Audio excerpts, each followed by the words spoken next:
At the Dragon's Nest entrance exam, when every Eldragon child turns 7 years old, every kid is forced to face a nightmare called the Regeneration Stone, a bizarre rock that instantly heals scratches and throws brute force damage back 100 times harder. One student steps up full of confidence only to fail badly, ending up with broken arms just from trying to leave a mark on it. Even Langus is terrified, because this is the kind of test that crushes dreams before school even begins. But while everyone else is panicking, Zeke is just disappointed.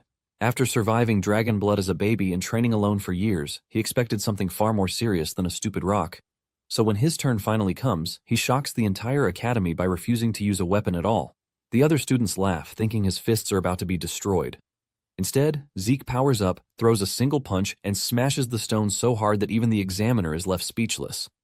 In that one moment, the so-called weak, illegitimate child proves he is a complete monster, but before he reincarnated.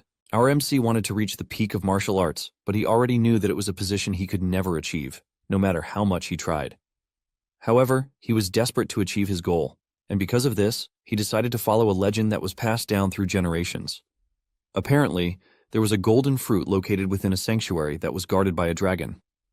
This is a fruit that is said to grant immortality, and after a hard, long-fought battle against the dragon, our MC reached the golden fruit. He was surprised to see that the fruit actually existed, and he sat on the dragon's corpse like a real conqueror before making a move to eat the fruit. He is confident that by eating the fruit, he will be able to reach the peak of martial arts. Our MC's name was Gilfus Eldragon, and he was hailed as the strongest in the world. Decades later, Gilfus has gotten old, and he is on his deathbed. He is surrounded by his family members, and sitting beside him is his eldest son, Gilliam. Gilfus notices that his son looks sad, and he urges him to be good, saying his time has come. Gilliam is sad that he is about to lose his father just the same way he lost his mother. As he is about to pass away, Gilfus thinks about the immortality fruit and realizes that it was just a bunch of nonsense. However, he takes solace in the fact that he was blessed with a wife and children.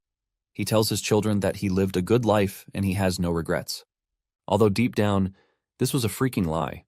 Gilfus basically has regrets that he didn't have more time to reach the peak of martial arts. Moments later, he passes away, and suddenly, he opens his eyes again. He is shocked and wonders why everything looks different. He senses that his body is light, and when he looks around, he realizes that he has baby hands. This is when it dawns on him that he is a baby, and he is in a baby's cot. He couldn't believe his eyes, but he tried to calm himself since he was a 10-star in his past life. Gilfus concludes that his position is nowhere near normal, and he starts wondering who could have done such to him. Suddenly it dawns on him that the said immortality fruit that he ate wasn't actually an immortality fruit. The fruit's power was reincarnation, not immortality, just like he previously suspected. This makes him smile as he considers it a better luck to have. With this, he believes that he can finally reach the peak of martial arts. He notices that there are other babies around him, and since he is in a separate building, he figures out that he must have been reborn into the Eldragon family. However, he starts to wonder why there are so many babies in the room. Just then, maids enter the room with feeding bottles. They reach into one of the cots and grab a baby goblin to feed it. Gilfus is shocked to see a goblin in the room, and he wonders what the maids are planning to do. After feeding the goblin with a red substance, the goblin explodes, spilling blood on Gilfus's face. He is shocked to see this, and fear crawls through his body as he tries to figure out what is inside the bottle. The maids then decide to dilute it a bit and continue giving it to the kids. Gilfus is soon grabbed by a maid while he is still trying to figure out what it is that they fed the goblin that caused it to explode. He can clearly see that the content of the bottle is not milk, but it seems to be overflowing with magic. He cannot believe that the maids are feeding babies with something so dangerous. The maid pushes the bottle into his mouth, and when he gets a taste of the bottle's content, Gilfus finally realizes that it is ancient dragon's blood. He cannot believe how insane they are for making babies drink dragon's blood. He finally realizes why they said they are going to dilute it. He decides that he needs to spit it out, but remembers that he has swallowed it a little bit. However, he concludes that a little amount will not kill him. He notices that the other babies are also spitting out the substance and decides that this is the best thing for him to do before he explodes. Just then, it dawns on him that he might be making a mistake by spitting it out. He realizes that if he absorbs all the magic power, he might end up surpassing his past self and finally reach the peak of martial arts. He doesn't have a clue what is going on, but he decides to use the situation to the best of his ability. He drinks everything in the bottle with a face determined to show everyone why they shouldn't mess with him. Even the maid is shocked to see that Gilfus is happily consuming the dragon's blood that is being fed to him. The maid is also glad that things are working in their favor. After he is done drinking the entire bottle, he is placed back in his cot, and he realizes that the other babies also survived the ordeal. Just like a regular baby, he starts feeling sleepy from enjoying a good meal. 7 years later, Gilfus is seen practicing his strength skills by placing a boulder on his feet while doing a one-handed push-up. He reaches 1,000 push-ups before pushing the stone away into the distance. He stares at his bulked body, and he admits that he loves it. Apparently, Gilfus is now named Zeke Eldragon. Zeke attributes all the strength he has to the quality of the dragon blood that he consumed. The dragon's blood seemed to hold a vast amount of power, and even the babies who ingested just a little gained bodies, which are far stronger than those of regular humans. Thanks to the divine dragon's true source power that he had already absorbed in his past life, Zeke was able to take in every drop of the ancient dragon's unique power. Zeke was able to go through a transformation that left him himself shocked. However, Zeke notices that he is still a 1-star warrior, leaving him disappointed since he is supposed to be at least 4 stars. Basically, a star is one's true source of power, which is compressed to its very limit. One envisions their body as a universe and lets the stars move within. It turns out that the difficulty increases with each star because the more stars, the greater the strength. And Zeke, in his past life, managed to reach the rank of 10 stars, which made him the only person in the world to ever do so. It has now been 7 years since Zeke was born as the son of the current head of the Eldragon family, but he is an illegitimate child. His mother had already died, and his father never once showed his face. Zeke cannot believe that he has a piece of trash as his father. Apparently, he reincarnated a millennium later, where the world has become a place for the weak to die at the hands of the strong. There is also a strange ritual known as the Dragon's Trial. Only babies who survive drinking the blood are supposed to be trained as Eldragon warriors, but Zeke has not received a single training from anybody.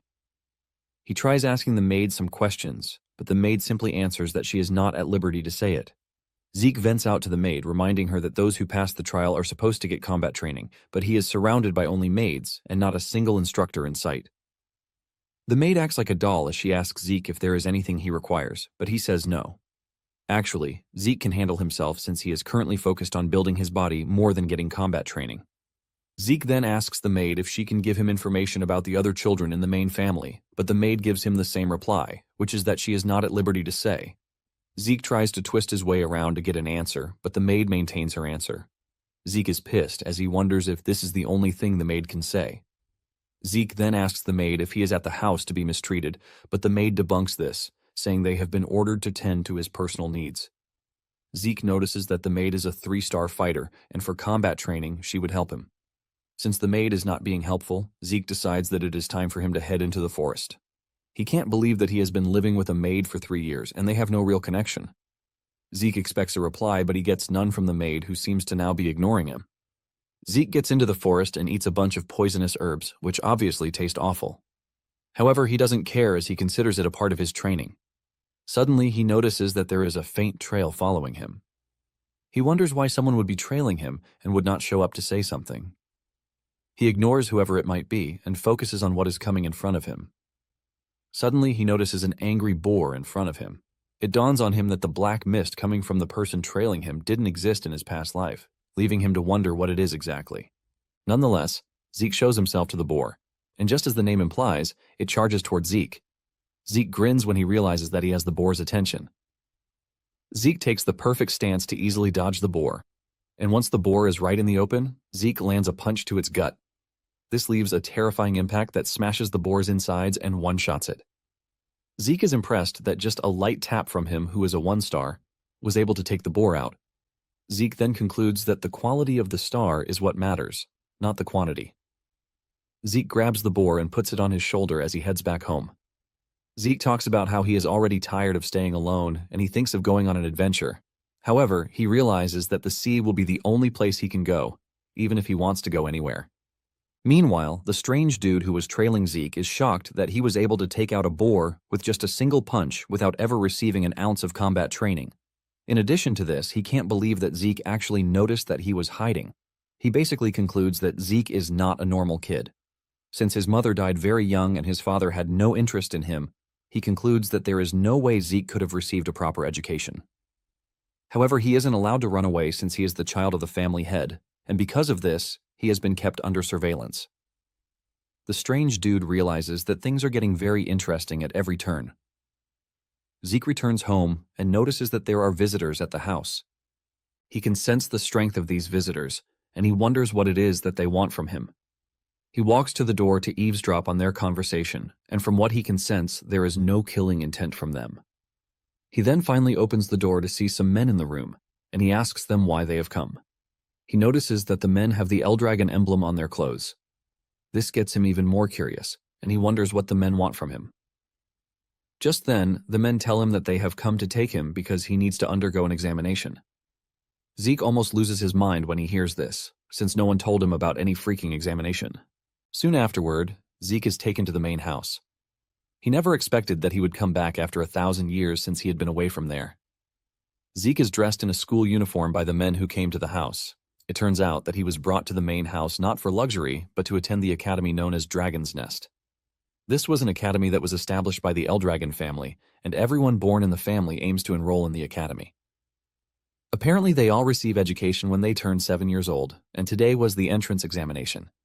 But Zeke didn't receive any education in the first place. However, Zeke has no choice but to take the exam since it is mandatory, which is why he was brought all the way from where he is staying in the woods. Zeke is frustrated by everything, and this causes him to bow his head in pain. While the other students walk past him, one of them with blue hair, Langus approaches him. Langus is from the Old-Scale village, and he asks Zeke if he is fine or if he is in some sort of trouble. Zeke turns around to look at him, and he rudely asks him what he wants. Langus appears to be a timid person, as he tells Zeke that he was only trying to help since he looks like he is troubled. Zeke is shocked by Langus's approach. He can sense that he is the shy type, but he notices that he has some power running through him. Zeke gets on his feet and apologizes for being rude. He then introduces himself, and he tells Langus that he is only confused as to what the family heads are planning to make them do. Langus then replies that the exam content doesn't change from year to year. However, Zeke clears the air, telling Langus that he actually does not know what the exam is all about. Langus is shocked when he realizes that the dude in front of him truly has zero knowledge of what he is saying. Langus wonders if Zeke will be fine since he has no idea what he wants to face during the examination. Langus then decides to take the pain to explain to Zeke. Just as he is about to start explaining, a group of bullies appears from behind, calling Langus a runt. Even Zeke is shocked to hear someone calling Langus a runt. The bully group turns out to be led by a dude, Retton, and he is also from Old-Scale village. Retton makes fun of Langus, asking him why a runt like him is coming for the examination when he can go home and just play around. Langus still fails to catch the diss as he replies that he has come for the examination, but this only causes Retton to scream at him. Retton tells Langus that he is a piece of trash and that there is no way someone like him will ever get into the academy. Retton continues having a laugh at Zeke as he reminds him that his father is a mock dragon. Zeke notices that Langus is pissed as he can see that he has clenched his fist. Apparently, the Eldragon family has a hierarchy, which is established by an absolute monarch. The rookies are known as lesser dragons, the common soldiers are known as young dragons, and the captain class are the adult dragons. Sitting at the top are the elders, or executive class, and they are known as the elder dragons. However, there is a level at the bottom which is reserved for trash, and they are called the mock dragons. The mock dragons are those who failed to enter the dragon's nest or those who could not graduate from the academy. They are basically referred to as fakes, but Langus wants to prove that people like him are not fakes. Zeke then decides to join the conversation, and he asks Retton how he knows that Langus is trash when he hasn't even undergone the examination. Retton is shocked by Zeke's interference, and he asks him who he is and if he has a problem with him. Zeke replies that he is cool, but he just wants to know why Retton thinks it is impossible for Langus to enter the academy. Retton then replies that people like Langus are weaklings. Zeke is shocked to hear this, and he simply tells Retton that Langus is stronger than him and his gang of trash. This pisses Retton off as he asks Zeke if he is implying that they are beneath someone like Langus. Before the entire thing can blow up, an examiner shows up to tell the students that the entrance examination is about to begin. He tells the applicants that they are required to pick a number tag after registering. Retton stares at Zeke with so much disgust, promising that he is going to remember his face. Zeke is surprised that Retton is already pissed, and he wonders why the current youth are short-tempered. Langus is surprised to hear Zeke say this since they are all of the same age. Langus then adds that anyone would get mad if they were called weak. Zeke then asks if the exam is mandatory, but Langus mentions that he is free to withdraw if he thinks he lacks the ability to participate in it. This comes as a surprise to Zeke, but this further proves to Langus that Zeke knows nothing. Langus then advises Zeke to withdraw since he might get hurt during the examination. Zeke lets Langus know that he has no intention of withdrawing. Langus is surprised to see how confident Zeke is even though he has no idea what the exam is all about. Zeke then suggests that they get a move on before the exam begins. Momentarily, all of the applicants are gathered. The examiner stands in front to tell them the details of the exam. He lets them know that all they need to do is leave a scratch on the rock in front of them to pass the examination. However, no weapons aside from the ones provided by the examiners are allowed. To make it interesting, they are allowed to use their bare hands as long as they can make a scratch on the rock. The examiner then reveals that they all have 3 attempts each, but Zeke doesn't see this as a particularly difficult examination. Langus is horrified to hear this, and Zeke wonders what the surprise is, since all they need to do is get a scratch on the rock. Zeke was already expecting some crazy examination because of the trial that they put them through by having them drink dragon blood, but with what he is seeing, Zeke is highly disappointed. The examiner then orders the examination to begin. The first applicant walks up to the rock and slashes it with all his might, but this shatters his sword and leaves a loud bang that almost deafens those who are present. Even with all the strength that he put into it, he was unable to leave a scratch on the rock. The boy crashes to the ground in pain, and the examiners ask him if he is willing to use his remaining 2 attempts, but he is in so much pain that he can't. They declare this a forfeiture, and he is taken away. Zeke then notices that Langus is acting all weird, and he wonders why this is, since the exam appears to be easy. Zeke then asks Langus about the rock. Langus reveals that the rock is called the regeneration stone, and it can repair any minor scratch instantaneously. It also has the ability to reflect a damage impact by 100 times over if attacked with brute force. Zeke concludes that the rock is pretty outrageous. Langus then mentions that one can actually leave a scratch on it if the ether source power within a person is properly circulated. With what he just heard, Zeke figures out that it basically falls on the proper handling of the ether source power rather than the individual's martial arts skill. Zeke takes a glance at the participants and he figures out that there is a considerable number of applicants who should be able to pass the exam. He notices that Retin and his guys are also strong enough to pass the exam. From where he is sitting, he can hear the applicants failing one after the other after their arms are broken from trying to leave a scratch on the rock. Momentarily, the examiner calls on number 315, which is Zeke's number. Langus fears for Zeke and he urges Zeke to withdraw, but Zeke assures him that he will be fine. Zeke steps up, and once the examiner sets his sight on him, he senses an immense pressure and aura coming from Zeke. Zeke is asked for a choice of weapon, and Zeke replies that there is no need for one as he plans to use his bare hands. The examiner asks him again if he really doesn't want to use a weapon, and he says yes, assuring the man that his fists are enough to do the job. When the other students hear this, they start making fun of him, saying there is no way he is going to be able to get a scratch on the rock with just his fists. Even Langus doesn't believe in Zeke, as he genuinely believes that his arms and fists might get ripped off. Langus starts blaming himself, saying he should have tried to stop Zeke from participating in the exam. Since Zeke has made up his mind on what he wants, the examiner tells him to proceed. Zeke checks out the rock and admits that it is made up of a mineral he hasn't seen before. He concludes that it is something that formed after 1,000 years. He realizes that there are a lot of things that he doesn't know yet, but he decides to shift them all to the future. Zeke powers himself up, ready to punch the rock. With the amount of power he generated, he believes that it should be enough to do what he wants to the rock. The technique he prefers to use is called the Dragon Slayer combat technique form. A bright yellow aura forms around his body and arm as he smashes his arm into the rock. This shatters the top of the rock at impact, leaving a loud noise and a cloud of dust. Everyone is surprised, but while everyone is closing their eyes, the examiner's eyes remain open, acting like a big deal. Zeke heaves a sigh of relief, but notices that the technique is a bit advanced for him at his age. He checks out his arm to see that it is bleeding, and his uniform is also ripped. Instead of praising himself for breaking the rock, Zeke concludes that his training isn't enough. The other students are left to wonder how he did it. On the other hand, Retin is just mad that Zeke was able to smash the rock.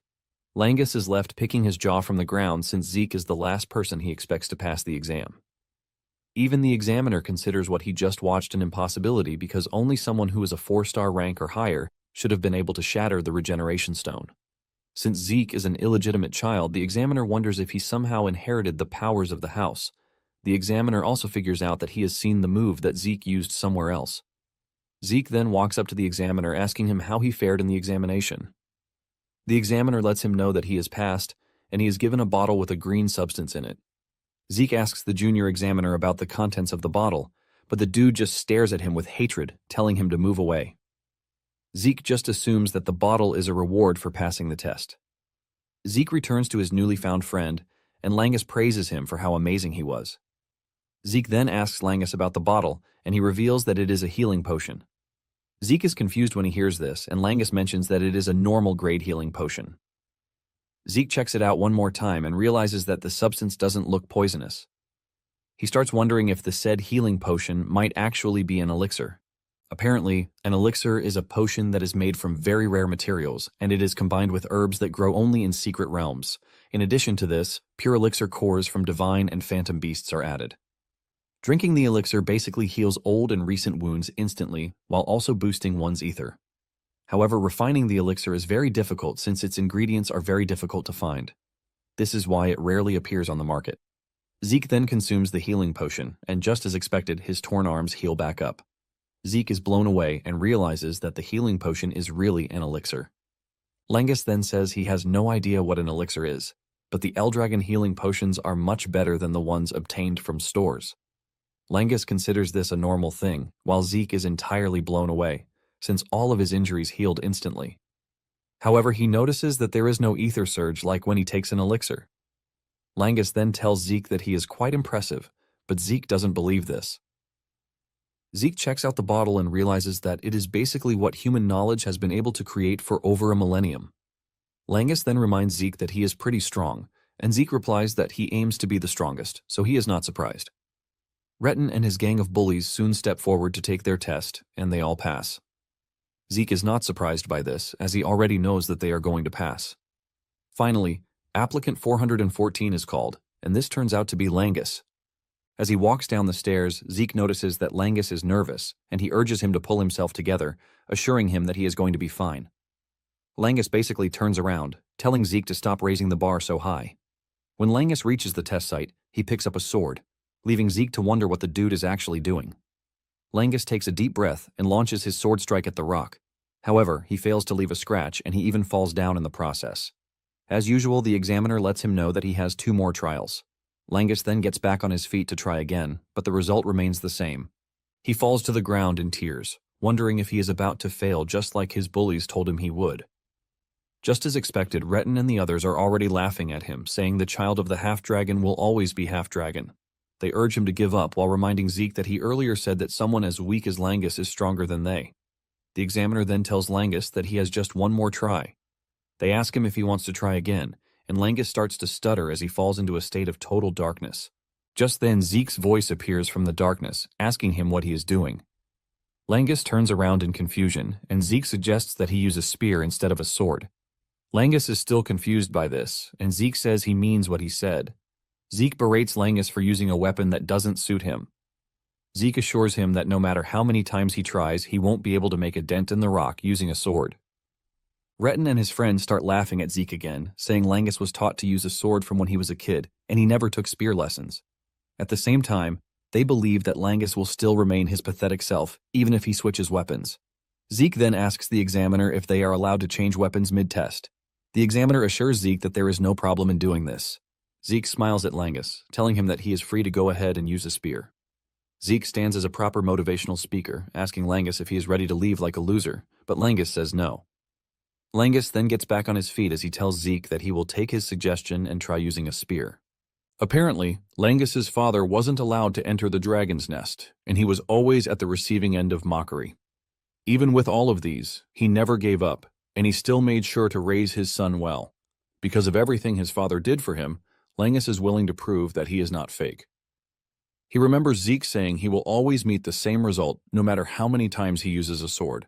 He hasn't known Zeke for long, but he is choosing to believe in him. However, he doesn't know how he is supposed to use the spear, and Zeke just tells him to thrust it straight. He urges him not to think hard about it and just do it. Langus knows it is impossible for a first-time spear wielder to just hit the regeneration stone and damage, but he will never be sure if he doesn't try it. Even though he just met Zeke, he is choosing to trust him. Since Zeke believes in him, he also wants to do the same. Langus takes his stance, and he notices that the ether source energy flowing through his body is actually different from when he was holding a sword. Langus rushes toward the stone and hits it, leaving a massive shockwave. Retin and his gang of bullies start laughing, saying there was no difference, even though Langus changed weapons. However, on a closer look, they realize that Langus was able to do it. They are shocked when they see this, and even the examiner cannot believe that Langus actually pierced the stone with the spear. Zeke is proud of Langus, and he claps for him. Langus cannot believe his eyes when the examiner records in his book that he has passed the test. Langus is forced to ask again to confirm, but Zeke hugs him from behind, assuring him that he actually did it. With tears in his eyes and happiness, he hugs Zeke. Retin and his boys don't want to believe that Langus actually passed the test, and they all believe that it is a stroke of luck. The examiner then screams at the top of his voice, telling the applicants that the exam is over and what is next is the entrance ceremony. When Zeke hears this, he is surprised. He can't believe that scratching the rock is the only test that they are going to require of them. Langus then tells Zeke that there might actually be another exam after they enter the academy. Zeke then asks Langus what they are supposed to do since they have passed the test already, and Langus reveals that the heads of the Eldragon family will show up to give the participants their congratulatory words. Just then, a bunch of aura farming men appear in the distance, walking toward the students. Among them is a dude who catches Zeke's attention, and he asks Langus who the gloomy dude is. Langus cannot believe that Zeke just trash-talked the family head. Zeke doesn't hold back as he calls the family head an ugly dude, but before he can say anything further, Langus covers his mouth with his hand. Langus begs Zeke to be quiet and not say anything, and even though it is hard, Zeke decides to keep quiet. Zeke stares at the men, who are considered to be the Eldragon's forces. He is impressed because there are a couple of decent dudes since they are mostly 6 stars. However, the head of the family, Balza Eldragon, is an 8-star warrior, which makes him a big deal. Back in his time, there were just a few 8 stars in the world, and Zeke wonders just how many will be left. Zeke then tells Langus how he feels. He lets him know that he doesn't like Balza. He doesn't even care if the man is his father or not. Just then, Balza steps forward with an overwhelming aura to address the students. He only says a few words to the students, and this is him telling them to become the flesh and blood of the Eldragon. However, these words carry a crushing weight alongside his aura as all of the students except Zeke start to tremble. Even Langus complains of how hard it is for him to breathe, but Zeke feels nothing from Balza's presence. All he can feel toward Balza is pure hatred, even though he doesn't know why. After he is done addressing the student, Balza turns around to leave. Another elder then takes the reins, telling the students that the head of the house is expecting great things from them. This person catches Zeke's attention too, and he starts to wonder who the blonde-haired elder is. Zeke figures out that Balza's departure has reduced the tension on the students a bit, but they all remain composed from the aftermath of Balza's presence. The examiner then steps forward to reveal that they are going to announce the dormitory assignments. Zeke is shocked to hear this, as he thought they would all be going to the same place. Langus then decides to explain to him since he knows nothing. He tells him that the academy has 4 dorms. The students are assigned to one of the 4 dorms, which are the East, West, North, and South dorms. Momentarily, Zeke hears his name and he stands up to leave. He tells his new friend to take care of himself, and the two exchange pleasantries before he leaves. Zeke has been assigned to the Academy's East dorm, and he is surprised to see how much things have changed in over 1,000 years. He follows the directions written in the note in his hand to navigate his way to his room. He is worried that his roommate will be mad that he is coming in late, and this all happened because he got lost. He finally makes it to the door, and with all enthusiasm, he opens the door to announce his arrival and greet his new roommate. However, the enthusiasm and excitement die off when he sees who his roommate is. Zeke cannot believe that his roommate is none other than Langus, and when he sees the boy, he just assumes that he has an unexplainable connection with him. Langus smiles while agreeing with him and also mentioning the fact that he was already feeling lonely. Zeke then asks Langus if there is no plan for the day, and he says there is none. Since their training session will start the next day, they have been instructed to rest. Zeke has no idea of this since he was not paying attention during the entire orientation session. He looks bright while admitting this, but Langus doesn't think it's something that he should be proud of. Langus decides to move past the entire scolding session and suggests that they get some sleep since they will be training the next day. Apparently, Zeke was initially planning to ditch the school and just go on an adventure, but the new things that he saw since he arrived at the school interested him. He has decided to stick with the house just a little bit, if this will help him to learn more about the world after a millennium. A month later, the kids are undergoing intensive training under their tutor. They are being taught how to master the dragon's breath, which was made by the 15th head of House Eldragon. The tutor tells them that they need to master the technique so that they can use it in any situation. The tutor moves around, keeping an eye on the kids. He notices that some of them have mastered it, and one of them is Laika, the head of the house's daughter. Apparently, she is already skilled enough to be classified as a second star. However, he is more interested in Zeke. While everyone else is struggling, Zeke is carrying a boulder on his head while holding 2 dumbbells that have small boulders on them too. The tutor starts to draw closer to the fact that Zeke inherited the head's power. However, he wonders how he is able to master everything since he had no teacher who could have put him through. The teacher can only wonder, but couldn't come to a conclusion. On the other hand, Zeke is thinking about how the breathing technique, the Dragon King's breath that he invented, has been modified and passed down as Dragon's breath. Apparently, breathing techniques are ways to draw ether from the air into one's body and pass it around, which ultimately helps to enhance the ether. However, the optimal level depends on the user's skill and creativity. This is the reason each noble house refines its own style and keeps the finished technique secure. Zeke admits that the technique is safe and easy to learn, but he believes that it is utterly useless if he can only use it when he is standing still. Basically, his original technique allows him to use ether while moving around. The effects of the technique are huge, but only a few inherited it because of how difficult it is. Zeke simplified it back then so that anyone could use it in order to make the clan stronger, but he never thought it would evolve and be around for 1,000 more years. Zeke is impressed by this, and he believes that there might have been other martial arts techniques that have changed over time too. After the training session, the kids head to the dining hall to eat. While everyone is struggling to eat due to tiredness, Zeke is munching on his food without a care in the world. He notices that Langus is looking drained, and he urges him to eat his food because he won't be able to move optimally if he runs out of energy. Langus is forced to ask Zeke how he is so full of energy when everyone else is drained. Zeke disses Langus, telling him that he is just a weakling. He urges him to eat more and train harder. While lecturing Langus, Zeke notices that some of the kids who are well-trained are actually eating their food. Just then, Zeke is approached by Laika, and because Zeke doesn't know her, he straight up asks her who she is. Langus almost chokes on his food when he hears this, and he quickly moves to Zeke to whisper in his ear. He tells him that Laika is the head's daughter, but Zeke innocently tells Langus that he had no idea. Langus is almost dying from pressure as he tells Zeke that they are not even supposed to be talking to Laika. Zeke just stares at him like a fool, while telling him that he is also the head's son, even though he is an illegitimate child. Langus and Laika are both shocked when they hear this, and Laika asks him if he is telling the truth. Zeke calmly replies that he has no reason to lie. Laika then asks him how he was able to get strong enough to smash a regeneration stone with his bare hands. Laika is genuinely interested, but Zeke just replies that he was able to do it because he is just a cool dude. Zeke notices that Langus is totally out of his zone, and he calls him back out of it, telling him to eat his food. Laika then moves closer to Zeke, asking him if he would like to join her. Zeke is confused by what she means, and Laika says it plainly, urging Zeke to become her subordinate. Laika tells Zeke that she is going to become his backer since he is an illegitimate child, and he would obviously want allies. Laika wants Zeke to assist her in becoming the next head using his power, and she promises to reward him generously when she becomes head of the family. She sweet-talks this, but Zeke calmly tells her that he is not interested in the offer. When Laika hears this, she assumes that Zeke is also aiming to become the head of the family, which is why he is rejecting the proposal. While she is busy spewing her trash, Zeke is observing her, and he sees that she is already on the verge of becoming 2 stars, and he considers it something impressive for her age.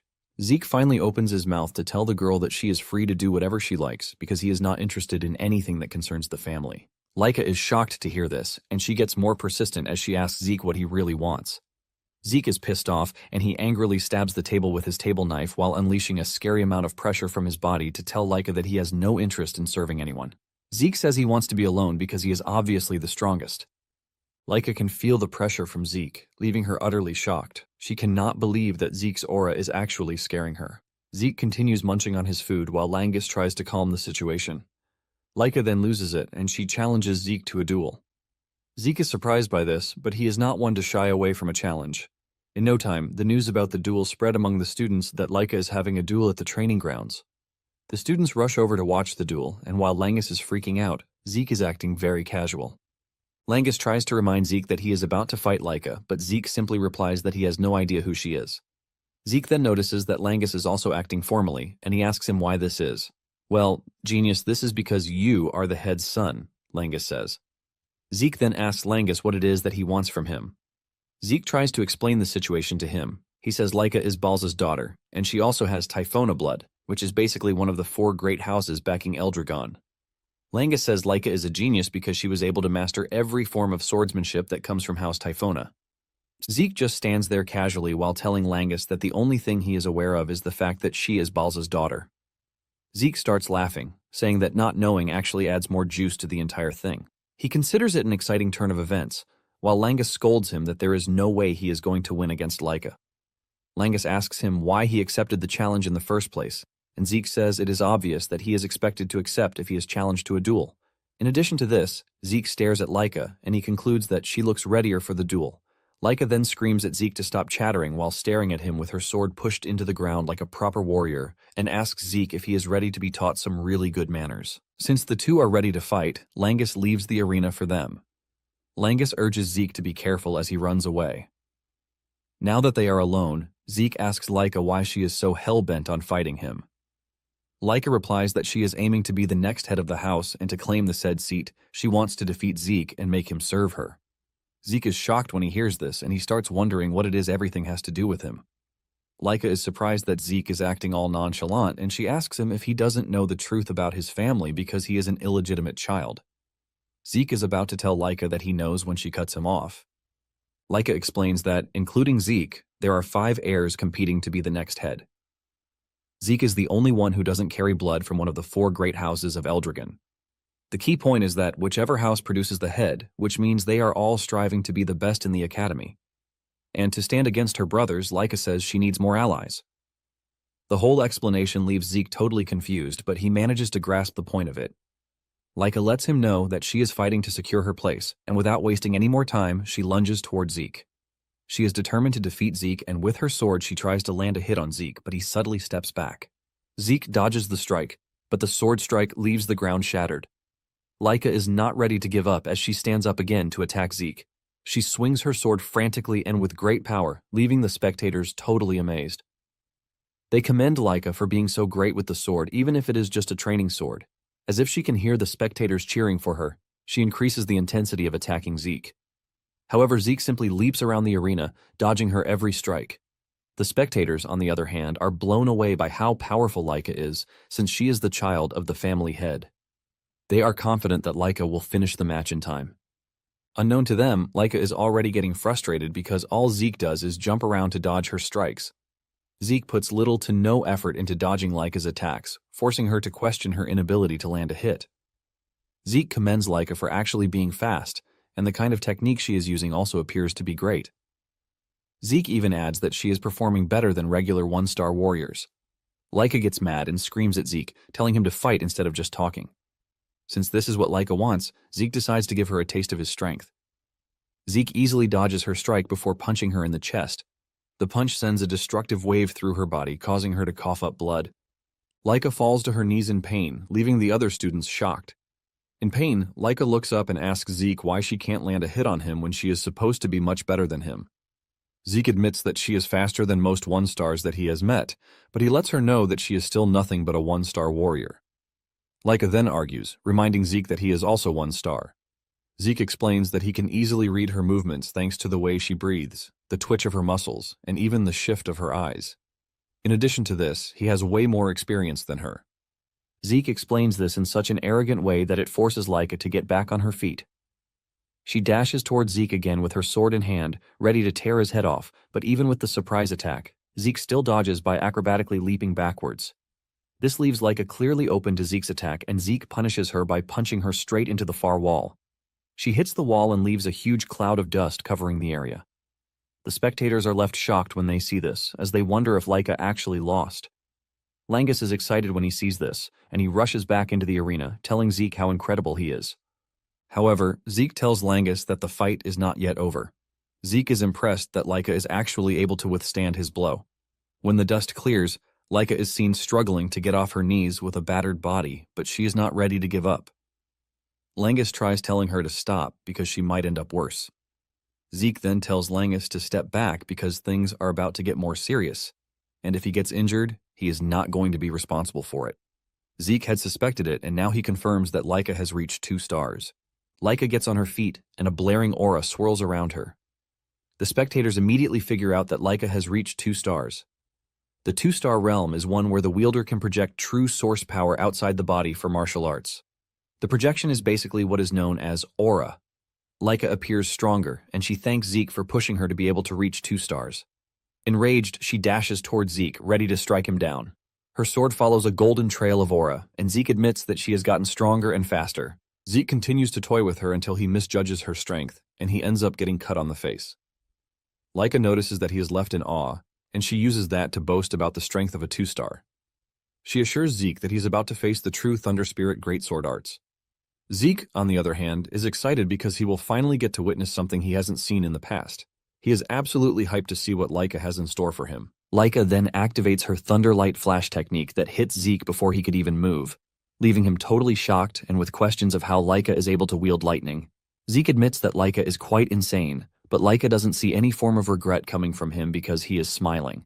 Laika angrily activates another technique, striking Zeke, leaving him to come to the conclusion that whatever Laika is doing is just too much for him. He knows that his body can't take what Laika is doing to him just yet, and while he is still trying to gather information on his current status, the spectators are all amazed. They never expected someone who is a 1-star warrior to stand toe-to-toe with Laika. Zeke figures out that Laika's movements haven't changed much, but her upgrade to 2 stars has given her a sudden explosive power. Zeke is forced to admit that Laika is doing pretty great, in addition to the fact that being covered in lightning the way she is doing it was basically impossible 1,000 years ago. With the way she is moving around, Zeke figures out that he could land a counterattack, but he is curious to see her full power, so he is ready to take the hits till then. Laika is pissed that Zeke still has the effrontery to be smiling even when he is in such a bad situation. She concludes that Zeke is brimming with confidence and decides that she is going to take that confidence away from him. She dashes toward him with an even deadlier and faster technique that Zeke couldn't dodge. Zeke watches as the attack hits him, and he is thrown into the wall, leaving a loud explosion that gets everyone watching worried about his well-being. The dust clears off, and Zeke is still on his feet with a smile on his face. This pisses her off again, and she strikes him with another lightning bolt attack to get him on his knees. Langus comes running over, telling Laika to stop the attack, but Laika refuses, replying that Zeke is on his feet. Laika claims that she can't stop because that would only crush his pride. Laika promises to go easy on Zeke if he surrenders and swears loyalty to her. However, Zeke remains mute, and Laika can clearly see that even though he is not a legitimate child, his pride as an Eldragon remains in him.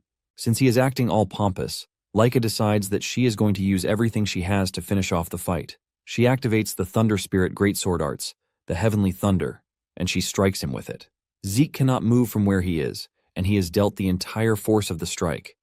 His body is hit with so much lightning that he screams out in pain. Once the attack is over, Zeke crashes to the shattered ground, unresponsive. Laika finally pushes her sword into the ground, believing that the match is over. To her greatest surprise, she hears Zeke's voice behind her, saying he finally understands how things work. Laika turns back, and to add to the surprise, Zeke's body is now sparkling, pointing out the fact that he can now use electricity. This shocks her and also leaves her asking why Zeke can use electricity. Zeke is also shocked because he didn't know that this is what they call electricity. He walks toward Laika with pride, telling her that he actually has no idea how he is able to do it. However, he was intentionally leaving himself to get hit so he could study Laika's power, and before he knew it, he could use it already. Even with his explanation, Laika is still ultimately confused because what Zeke says should be impossible. All Zeke knows is that as Laika was hitting him with her attacks, he was constantly using his Dragon King's breath, and the lightning energy ended up reacting to his King's breath. This eventually built up lightning inside him, and in no time he found himself controlling lightning. Zeke tells Laika that he might not know all the details, but he figures out that Laika has a rare body since the Greatsword art is a family technique. Zeke decides to assume that her entire clan has the same constitution as her, and he has also learned a great lesson that source power itself can be fused with lightning. Zeke then adds that it is all thanks to Laika that he has managed to become 2 stars. With this, Zeke confidently tells her that the fight isn't over yet. Laika angrily swings her sword at him, but Zeke only smiles and activates his lightning powers. Zeke then jumps so fast that he couldn't control his body. Since his source power has been infused with lightning's properties, his entire muscles and nerves are stimulated, giving him more strength. Zeke considers it a special trait, and concludes that he is going to get the hang of it in no time. Meanwhile, Lagnus can only watch from the sides as the two battle each other, and he is barely keeping up. Lagnus soon realizes that Zeke is already dodging Laika's strikes pretty effortlessly. Laika is frustrated about the whole thing, leaving her to ask Zeke if he is trying to mock her, but he says no, telling her that he actually sees her as a real threat. Laika swings her sword to a great distance just to try and catch him off guard, but he still dodges the strike and he decides that it is time he finishes off the battle. Zeke mentions that to finish the battle, he is going to create a new technique, even though it's been a long time since he's done that. Laika is confused when Zeke says this, and Zeke lets her know that it is just as she heard it. He is going to create a new technique or a special form, to put it simply. This shocks Laika, leaving her to question if Zeke was trained in secret combat arts. But she can't fathom which house it is. Zeke notices that she is completely lost in her thoughts, and he uses the opportunity to charge toward her at great speed. Zeke hits her with his newest technique, the dragon-slaying arts, Tempest of Thunder. With a powerful combination of lightning bolts, Laika falls to her knees, and Zeke smiles, saying the match is over. Laika is so damaged that she couldn't even stay on her knees, and she ends up crashing to the ground in pain. Laika crawls toward her sword because she cannot believe that she just lost, and she is aiming to surpass her brothers to become the next head of the house. While she is busy scolding herself, Zeke walks up to her, telling her that she was actually strong because she provided him with a really tough fight. Zeke mentions that he likes learning new things, and he doesn't consider the time of the battle a waste. With a smile on his face, he asks Laika if they will get another chance to duel again. In fact, he wants them to still engage in another duel in the future, but while saying this, Laika is just staring in horror and shock. A few hours later, Laika's father, Balza, is seen in a dungeon, wiping out monsters as if they were nothing. Just the first form of his dragon combat arts is enough to take out a whole horde of monsters without stress. He is doing his thing when a messenger enters the dungeon to tell him about the latest report concerning his daughter. He lets Balza know that his daughter, Laika, has advanced to 2-star, but Balza is not moved by this. The dude tries telling Balza that Laika's advancement is a really huge feat for her age because, as things stand, she might reach 5-star before she graduates. Balza then clears the air, saying talent is nothing unless it is put to use. He urges the dude to come back with more news when she has finally used her new power. Just then, the dude tells Balza that Laika just lost a fight, and Balza assumes that she fought a senior. However, the messenger tells him that the person who defeated Laika was his illegitimate son, Zeke. Balza remembers Zeke because of the woman who birthed him. Balza admits that Zeke's mother actually had talent, but he knows that his mother was long dead before he was born. This leaves him wondering how he was able to acquire the skills that he used in defeating a 2-star. The messenger then mentions that the beautiful thing about the entire thing is that Zeke got to 2-star on his own. He didn't have anyone mentoring him, but he kept pushing forward. Upon hearing this, Balza decides that it is time they begin the first trial. The dude is shocked to hear this, and he tries to remind Balza that it is too early, but Balza doesn't care. He says death comes to all equally, and only the strong are allowed to survive. Balza says anyone who is not able to survive the first trial is absolute trash and deserves no future. The officer has no choice but to follow his boss's order. Balza adds more shocking orders to what he is passing out by telling the officer to summon Freya. He is forced to ask again, and Balza confirms this, saying he wants Freya to be the one to oversee the trial, since Zeke happens to be an interesting kid. The officer acknowledges the order and walks away, but as he does, Balza finally shows his excitement to see what Zeke has in store for him. Later on, Zeke and the other students are in the training ground, following the teacher's instructions. However, Zeke is doing his own thing by carrying boulders 5 times his size. He is busy working on his breathing technique, while the other kids are practicing the dragon's breath. The breathing technique he is learning is considered simple to him, and he expects kids to be able to even learn it. Langus soon notices Zeke's difference in training regimen, and he asks him if he is not interested in training with them. Zeke says he doesn't understand where he is coming from, and Langus mentions the dragon combat arts training. Zeke then calmly replies that he has already learned it, shocking Langus. Langus argues with him because they just taught them moments ago, and there is no way he has already mastered it. Zeke then decides to give him some lessons about his ether flow and how imbalanced it is. Zeke drops the heavy boulder that he is carrying on his head and tells Langus to turn around. Langus does this, and Zeke hits him from behind, passing some really good ether energy into him. Zeke tells Langus that what he is feeling is the proper channeling route. Langus can immediately feel the difference, and he thanks Zeke for his help. This is when it finally dawns on Langus that Zeke actually mastered it, but Zeke is pissed that Langus even doubted him. Langus quickly clears the air, telling Zeke that he misunderstands him. Langus mentions that he has never been taught by anyone besides his father, which is why he has always had to push himself. However, Zeke is already strong enough to defeat Laika on his own. Langus assumes that the dragon combat arts are simple and boring for Zeke, but Zeke says this is not the case. Zeke mentions that the stability is actually quite impressive. Basically, dragon combat arts was once talked down on by his sons, who claimed that it was too complex and difficult. Even though it is complex, it is a combat art of overwhelming power that has several fighting forms incorporated into it. In addition, Zeke has just gotten a new form, thanks to his fight with Laika. It turns out that the technique he used in defeating the dragon is the final form, and Zeke is curious to see how the technique has been refined over the years. Zeke then decides that it is time to return to physical training, since there is nothing else to learn from dragon combat arts. Suddenly, Langus hits Zeke with a weird request, asking him if he would do him the honor of training him.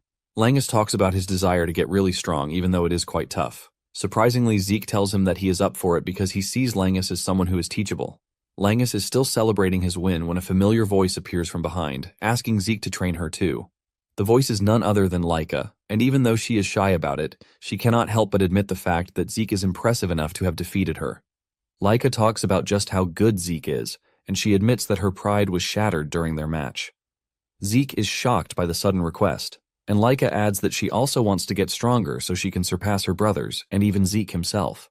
Laika completely throws away her ego, and she urges Zeke to teach her how to be stronger, but Zeke takes a moment to think about his answer, leaving Laika in a state of panic. Laika is impressed when she realizes that Zeke is ready to train her, since he also has a claim to the title of the head. Zeke assures Laika that he doesn't mind training her, but he is worried that she is not healed from their last fight.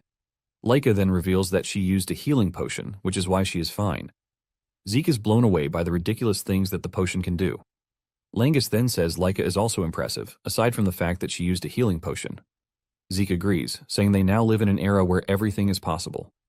Laika also comes clean, saying that without the potion, she would have been bedridden for a whole month. She then asks Zeke again if he is ready to train her, and Zeke assures her that he is not one to turn down an eager young talent. Lagnus and Laika are shocked by his choice of words, since he is also young like them.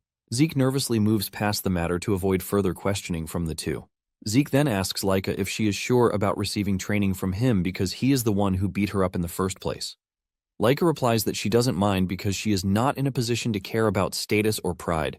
She is ready to do whatever it takes to get stronger and claim the position of head for herself. Zeke then asks her why she is so obsessed with being the head of the family, because this was the same thing she was shouting when they fought.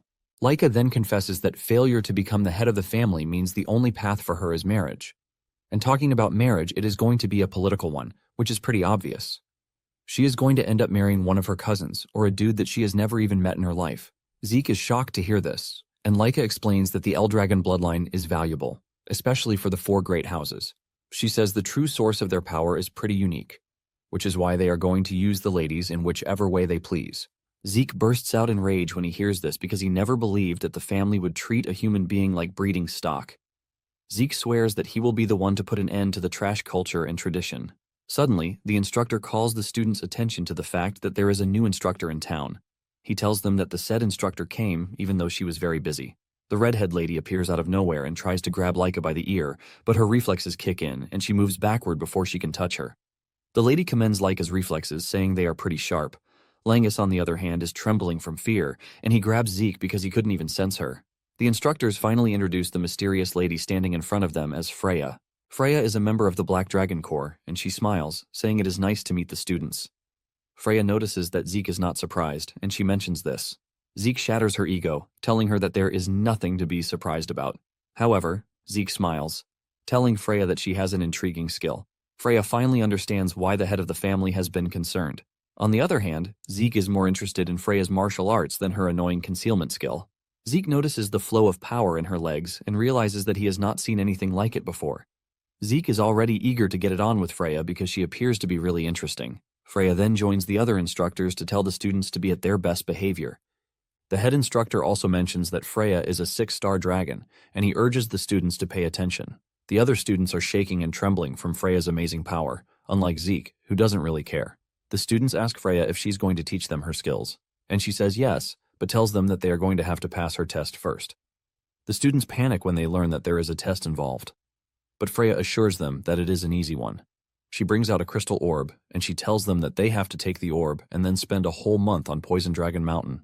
This sends another wave of panic among the students, but Zeke remains calm as usual.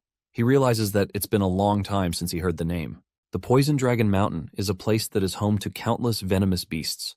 Even the plants on the island are so dangerous that brushing past one of them means instant death for an ordinary person. Zeke remembers that he used to train there in his past life. He wonders if the mountain is not too much for the kids. Freya reveals that anyone who goes missing or breaks their crystal orb during the test is automatically disqualified. One of the students then asks what will happen if they fail the test, and Freya lets them know that they are automatically expelled. As for the poison, she tells them that they can control their breath with the dragon's breath technique. She assures them that they will be fine as long as they keep their orb safe. Laika protests, saying there are monsters on the mountain, and Freya coldly replies that it is up to them to kill the monsters. It is basically a game to survive for a month or die in the process. The students start to panic, but Freya urges them to calm down because they still have 5 days before the test. In the course of 5 days, they are expected to choose and learn one of House Eldragon's basic martial arts to help them survive on the mountain. She assures them that once they have a fighting style, it will be easy for them to survive. However, she lets them know that she won't be taking responsibility for whatever happens if they can't master the fighting style in 5 days. One of the students asks if Freya will step in and help them if they are in danger, but she tells them with all seriousness that they are on their own. Freya believes that the test is very easy and that they should be able to clear it without much difficulty. Zeke is shocked by everything he is hearing, leaving him to wonder if the family has really gone down the rabbit hole. Freya then calls them forward to start picking out what manual they want. Langus is confused about what to pick, and Zeke urges him to pick the spear manual. He reminds him that he used one during the entrance examination, and hearing this, Langus makes his decision.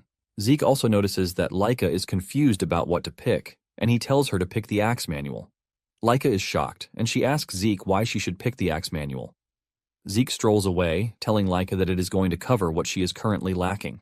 Since this is Zeke's advice for her, she decides to go with it. Once they have all picked what they want, Freya tells them to train on it for the next couple of days. Freya assures them that failure to do this means nothing but certain death. Suddenly, Freya adds one more rule to make things spicy. She tells them that during the test, senior students from the inner building will be trying to steal their crystal orbs. The seniors who will be joining them have just one job, and this is to steal their orbs. Freya then tries to make things make sense by saying there are more of them, so they should be fine. Langus almost loses his sanity when he realizes that they will be fighting monsters and upperclassmen at the same time. Laika admits that she is going to struggle against the upperclassmen because they are all 2 stars or higher. Since she is going to struggle, she believes that most of the students are going to die during the test. Zeke agrees with Laika but urges them to form pairs of 2s or trios if they can't handle the situation alone. Zeke mentions that there is no rule against teaming up against the seniors, so they should be fine. Langus then asks Zeke what he plans to do, and he reveals his intentions to go solo because this is more fun. Laika initially wants to protest against this, but suddenly remembers that Zeke is that guy, and he might actually be capable. Zeke smiles as he strolls off, suggesting that they get some food to eat. 5 days later, the students gather at the mouth of the mountain, and they all have their weapons with them. Freya is also present, and she loves the weather conditions because it is perfect for the test. Once she is done gloating, she declares the test open. As usual, Lagnus is nervous, and he wonders if it is okay to team up with Laika since he is not from a noble family. He is doubting himself when he hears another commoner like him, Celine, mention that she is also in Laika's group. There is also another dude, Raymond, who will be joining the group, and they are all commoners. Laika then tells the trio that she doesn't care about status because she invited them due to their insane abilities. Langus is happy to be selected, and he assures Laika that he is going to do his best. The other two also assure her that they are going to live up to her expectations of them. As for Zeke, he maintains his stance about going solo. Zeke then commends Laika's team, saying they are a strong team. Zeke can see through their talents and realizes that she has gathered the most capable students in the class. He is impressed that she has a sharp eye for talent. Zeke assures Lagnus that he has nothing to worry about because his team is practically unstoppable. Freya is surprised to see that the students have chosen to move in groups. She commends these tactics, since most of them have not even fully mastered their weapons. Once she confirms that everyone has their crystal orbs, she reminds them that their job is to survive for a month while keeping the orb. She tells them that as long as they have the orb by the end of the month, they have passed the test. She then drops another shocking fact saying the orbs are identical. This basically means they can steal each other's orbs. Freya tells them that the moment they settle into the mountain, the seniors will move in to try and steal their orbs. The seniors create a sense of panic in the kids, saying most of them have not even reached 1 star, which means things will be easy. Once Freya is done with her explanation, she tells the students to get a move on. As they dash into the woods, Laika turns around to tell Zeke that he must return alive, and Zeke tells her the same thing too. While everyone is rushing into the woods, Zeke stays behind, and Freya asks him if he is going or not. Zeke replies that he is not nervous like the others. Once everyone else has rushed ahead, Zeke starts strolling into the woods. After they are gone, the head instructor asks Freya if she thinks the kids will be fine because the exam appears to be too much for their current stage. The man says they are new students who know nothing but the basics, but their combat skills are seriously lacking. Freya then replies that everything will be fine. She admits that the mountain has a lot of monsters residing there, but the monsters are not strong according to her. Freya reminds the instructor that the students are sticking together, which should make things easy for them. However, there is something strange that she plans to release into the forest later on. The instructor hears this and asks her what she meant, but she quickly moves past it, saying it is nothing. Freya then turns to the seniors, telling them to move out too. The seniors also rush out, looking all hyped and eager to take down their juniors. Freya smiles, saying she's looking forward to just how many students are going to survive the test.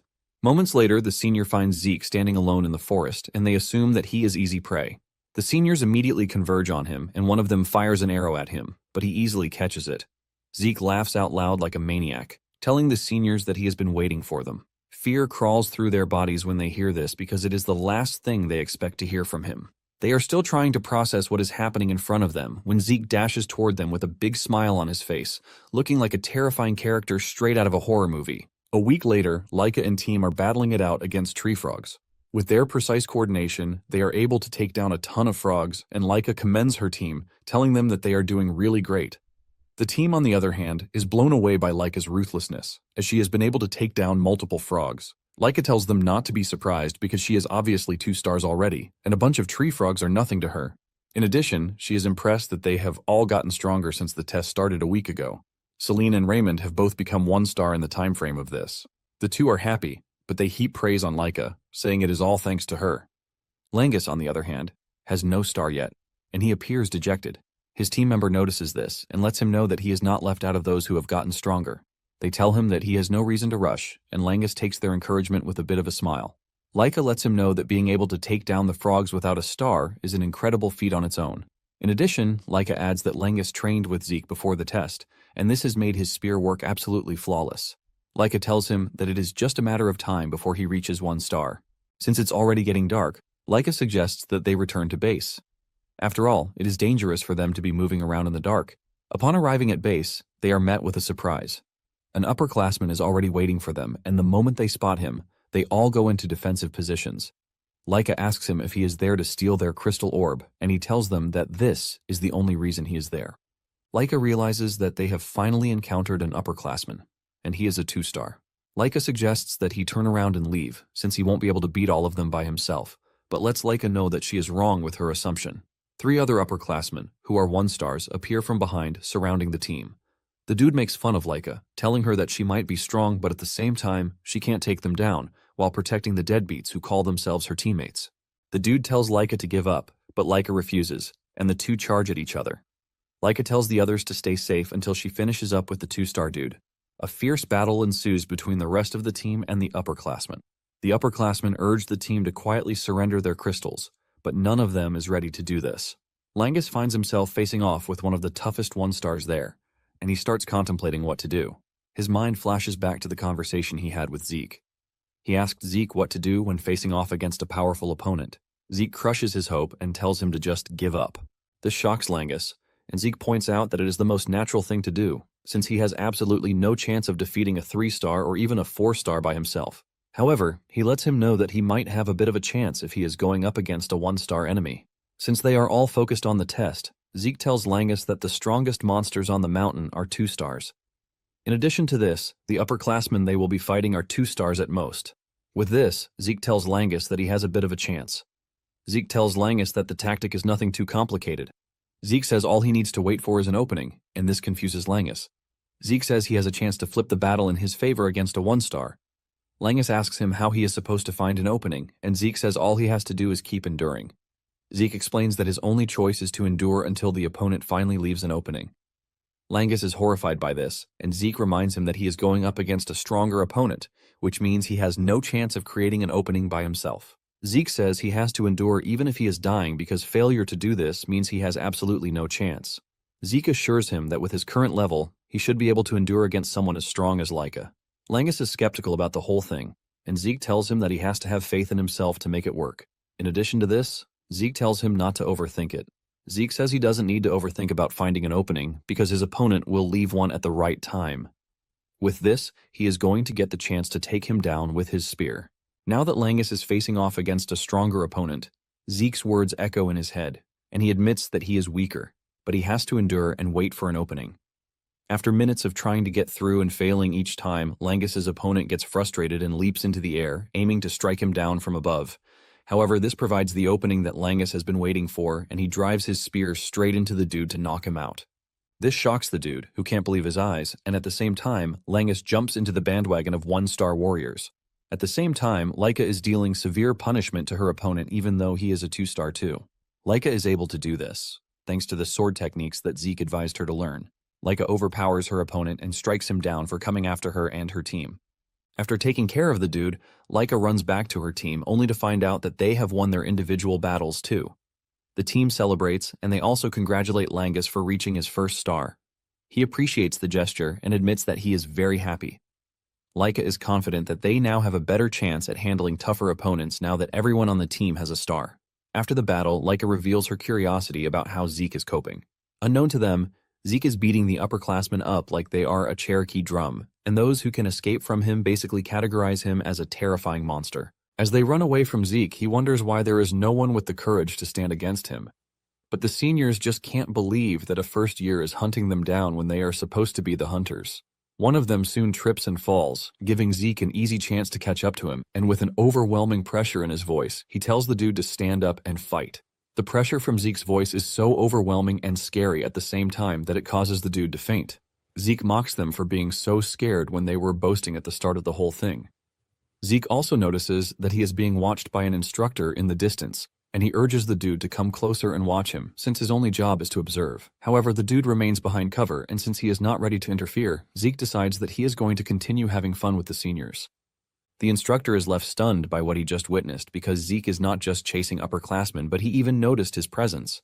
The dude immediately figures out that he has to report the whole thing to Freya, and moments later, the instructors gather to give their report. The instructors tell Freya that it's been a week since the test began, and at present, around 30% of the 7-year-olds have dropped out. However, they believe that the ones who remain are adapting pretty quickly, so they don't expect the numbers to drop much further. Freya is pleased to hear this, and she asks about the upperclassmen, but she gets a moment of hesitation from the instructors. Freya yells at them to stop stalling and say what they want to say. The instructors manage to force it open, telling Freya that the upperclassmen are running away. Freya is shocked by this, since there shouldn't be any monsters on the mountain that should be strong enough to make upperclassmen flee. She then asks them what the upperclassmen are running from, and the instructor from earlier mentions that the seniors are running away from Zeke. Freya is surprised to hear this, and the instructor lets her know that Zeke is attacking the upperclassmen. He reveals that they initially fought back, but at the moment, every one of them is on the run. They let Freya know that Zeke is gladly taking down the upperclassmen, and he is even hunting them. They let Freya know that this is pretty unusual because it has never happened in the past. One of them agrees to this, saying Zeke is probably abnormal because he is the head's son, which is why he has gone beyond the level of a prodigy and straight up become a monster. Freya admits that she thought Zeke was strange because he moved alone and took his sweet time getting started, which means from the very beginning, Zeke never saw himself as the prey but the hunter. Just then, Freya's package finally arrives and she tells them to unload right where they are. The instructors freak out when they see what she is about to do, telling her that the kids won't stand a chance against a 3-star monster. With a casual smile, Freya tells them that there is nothing to worry about because they have made special adjustments. They ask her what she means by this, and she mentions that the monster only targets those who are 2-star class or stronger, which means it would only go after Zeke and Laika so the normal kids won't be in danger. The instructors then ask her why she is choosing to do that now, and she mentions that it is an order from the head of the family. Deep down, Freya is excited to see what Zeke is made of, and she tells the instructors to release the monster at dawn. The next morning, the kids feel a strange presence and they all figure out that something strange is going on. Some assume that it is a big monster like a large anger boar, but Laika is not worried about whatever it might be. Suddenly, Laika notices a tree falling in their direction, and she quickly gets her colleagues out of the way. By the time they get themselves back together, there is already a golem staring down on them, sending shivers down their bodies. Meanwhile, Zeke has also noticed the strange presence just when he started complaining that there is no one to face him. When he senses the danger, he figures out that they might be trying to send a message by releasing such a monster. He is not worried, but he thinks the other kids would have a hard time dealing with whatever monster is out there. He wonders why such a monster was not taken out by the instructors before the test, but he figures out that it was purposely let loose. The moment he realizes this, Zeke lets off a big smile because he believes that he finally has the avenue to enjoy himself again. He immediately gets off his arse, and he heads toward the 3-star monster to have fun with it. Back at Laika's camp, they are busy fighting the monsters, but her colleagues can't even scratch the monster. Laika then unleashes her Thunder Flash skill to slash the golem, and surprisingly, it leaves a small crack upon impact. Laika immediately figures out that only an attack infused with aura can damage the monster, which means only a 2-star or higher can take down the golem. The others ask Laika what they should do, and she tells them to run while she distracts the golem. They are shocked to hear this, and they let her know that they just can't leave her behind, but she reminds them that their presence is only going to slow her down. She tells them to look at the spot where she hits the golem, saying there is a crack, while the others couldn't even scratch it. They agree with her, saying they might not be able to hurt the golem, but they can still support her, so she can easily land her blows. Surprisingly, everyone on the team vows to stay with Laika, telling her that they are going to support her. They assure her that they might have a chance to defeat the monster if she leads, and they support from the rear. With this, Laika finally agrees that they back her up. Laika then dashes toward the golem, and she is protected by the shield dude so she can easily get behind the golem. Once she is behind the golem, she unleashes Greatsword Arts, the Heavenly Thunder, and delivers a powerful strike to the golem's body. This leaves a massive explosion upon impact, which drains all of Laika's strength but seemingly kills the golem. They rush over to check on Laika, and she lets them know that the strike she just used has dried up her power, and she asks Raymond if he is fine, and he assures her that he is good. Just as she is about to suggest that they head back to base, the golem appears behind her and grabs her before she can even react. They scream in panic, and Laika realizes that she messed up by letting her guard down because she believed that the golem was already destroyed. Even the other kids are surprised that the golem is still able to move after everything Laika has thrown at it. Langus pokes the golem with his spear, trying to get it to release Laika, but suddenly, a tree comes flying at the golem, forcing the golem to drop Laika. They quickly grab Laika to escape to a safe distance while wondering what just happened. Out of nowhere, they hear a familiar voice, which is Zeke's voice. With an excited face, Zeke emerges from the wood and he looks absolutely fascinated by the golem, since it is his first time seeing such a monster. Moments earlier, Zeke had noticed Laika's lightning strike, and he realized that Laika's group was the first to get to the monster. Zeke is disappointed in himself because, back in his prime, he would have closed down the distance really fast. Even though Laika's group is full of promising kids, Zeke wonders just how long they can hold out against a 3-star monster. Zeke then decides to try the new trick that he learned some time ago. He runs to a tree and pulls it out with an overwhelming force before hurling it in the golem's direction. As the tree cuts through the air toward the golem, Zeke is glad that he actually learned the skill. The Dragon Nurturing Arts, which are a basic combat arts manual given to the kids before the test, and just like the Dragon Slayer combat technique booklet, it isn't a combat style, but more like a guide to basic movements and the flow of the true source of power. Zeke realizes that the technique is pretty perfect for him, but before he can think more about the technique, he remembers that the kids are in danger, and he has to go. Now that he is finally there, he asks the kids how they are holding up, and they yell at him to worry about the golem. Zeke, on the other hand, is more concerned about the monster's name rather than the danger it poses. Zeke talks about how strange he finds the golem because it has a presence, but has no life force. Suddenly, the golem throws a punch at Zeke, but he easily blocks the punch with his fist. Zeke immediately figures out that there is no way the golem is going to be defeated without an aura-coated strike, but he doesn't want to defeat it the normal way because it is going to be too boring. Laika hears this and smiles because Zeke remains the reckless dude that he is. Even Langus can't believe that he just called the monster boring. The monster launches another attack at Zeke, and he immediately figures out that the monster is pretty fast, even though it's huge. Zeke easily blocks the attack by holding up the golem's hands, and he tells the kids to stay back because it is about to get dangerous. They follow his orders and they dash into the distance to give Zeke the chance to properly engage the golem.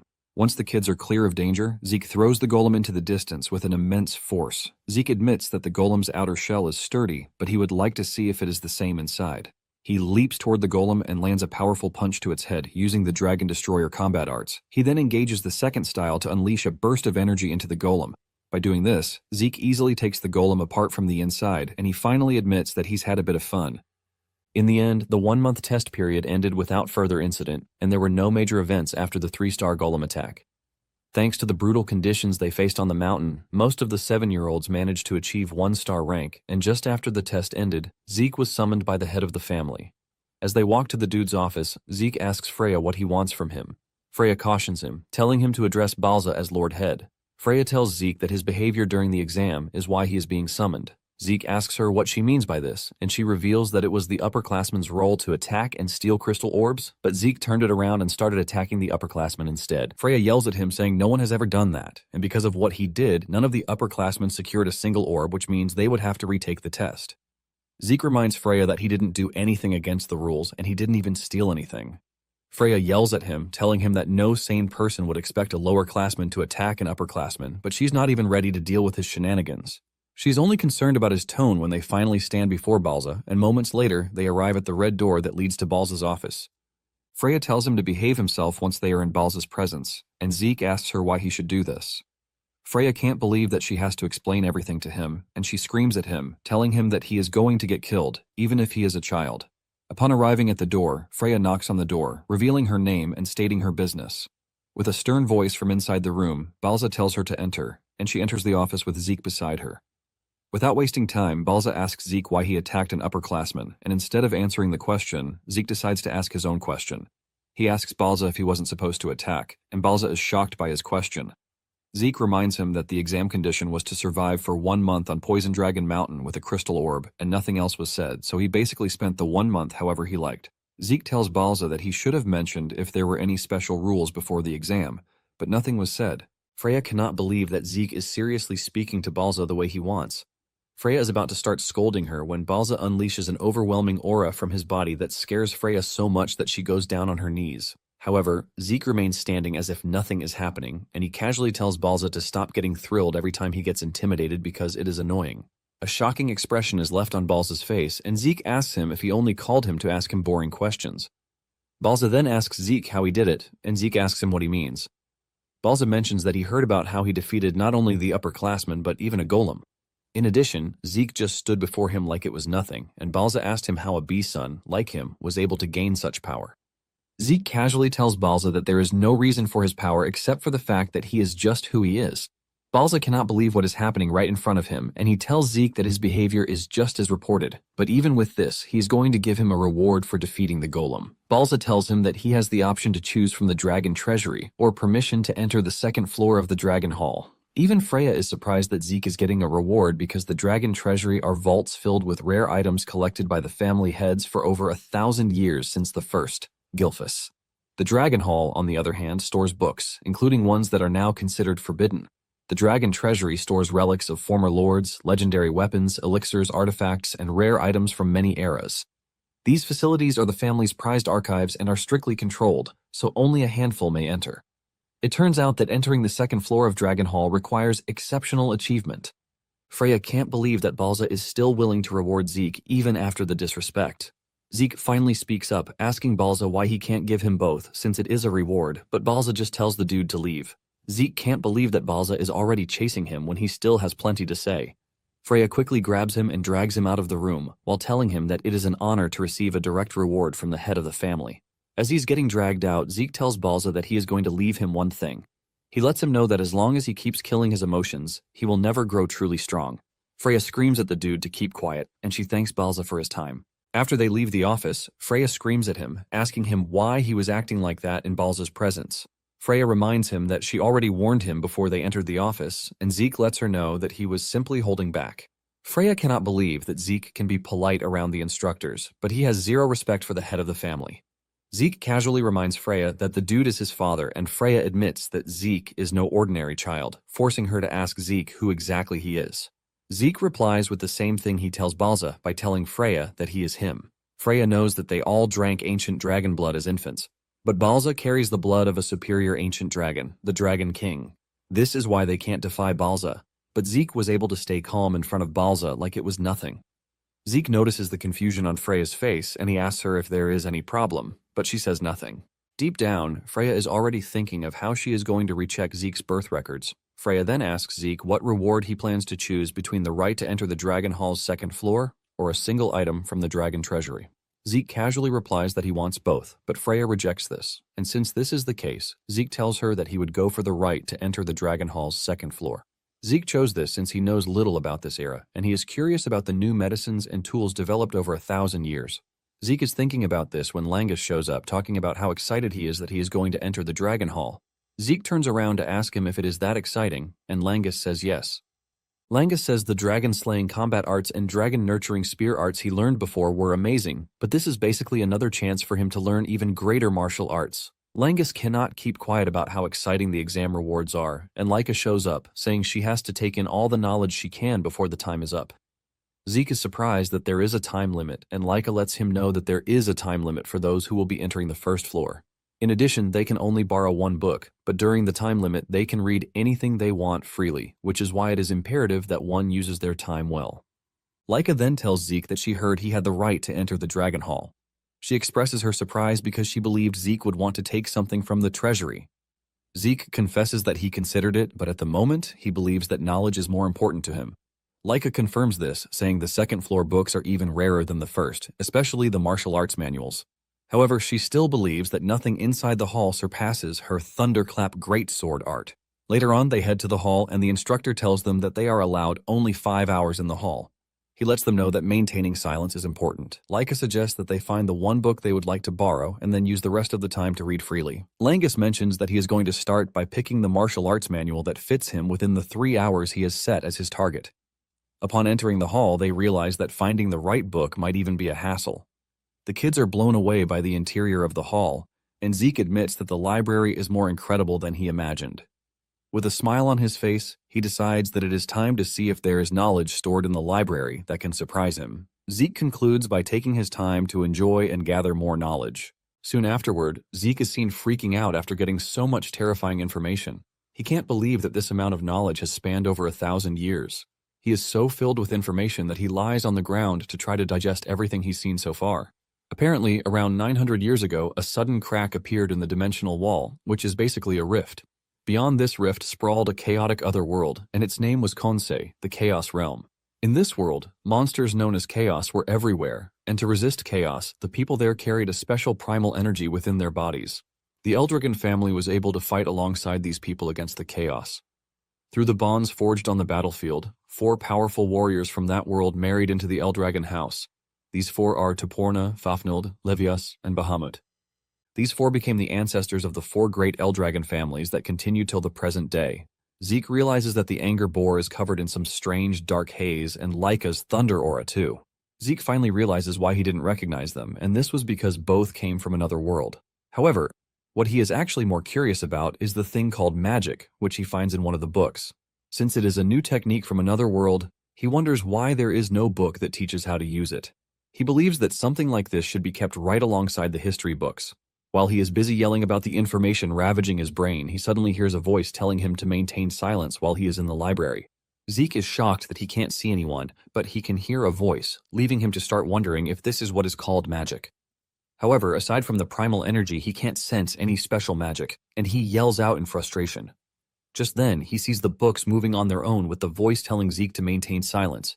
Zeke argues that there is no way he is going to keep quiet in front of something amazing.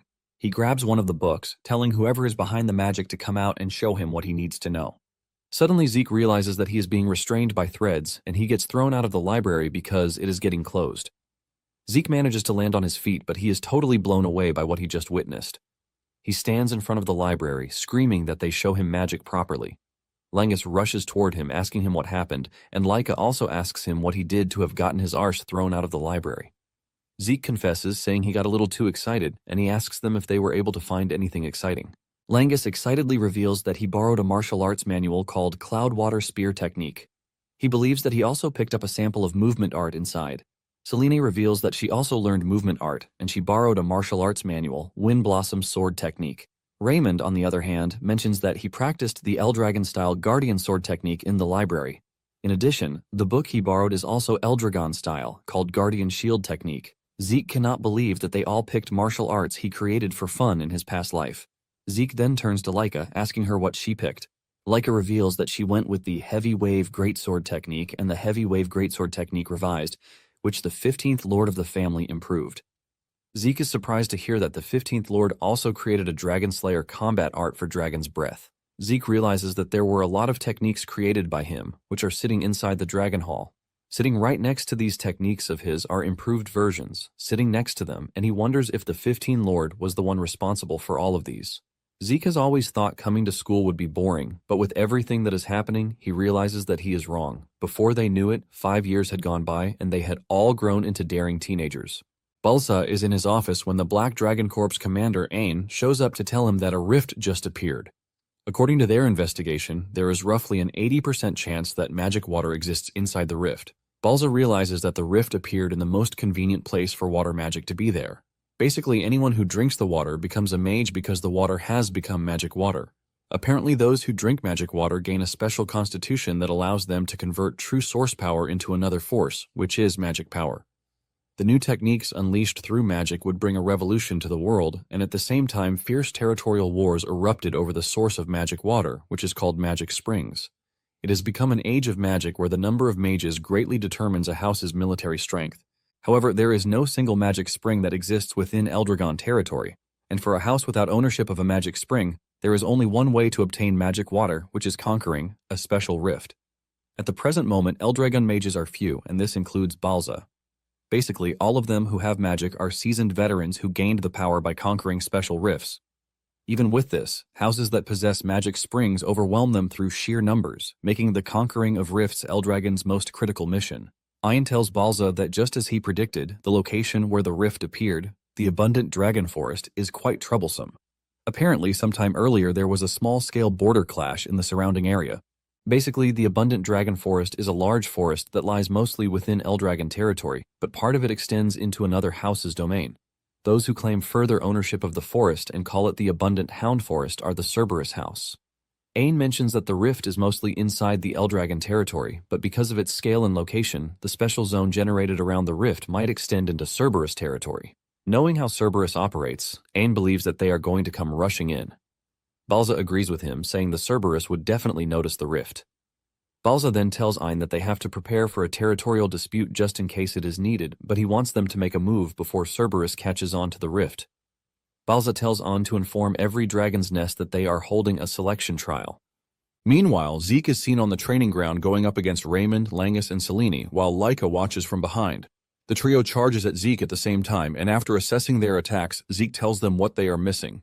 Zeke tells Langus that he is tensing up too much, and this is killing the strength of his spear technique. Zeke tells Selene that she is always focused on speed and the number of strikes, but her power isn't carrying through, so she should find the right balance. Zeke lets Raymond know that he is doing well, but he is still too defensive, so he should get used to attacking. After telling them what they are missing, he tells them to come at him again. It turns out that Zeke is always doing this, and Laika is already used to the insane side of it. Zeke asks her what she thinks is insane, and Laika mentions that his idea of taking attacks head-on without using true source power is complete madness.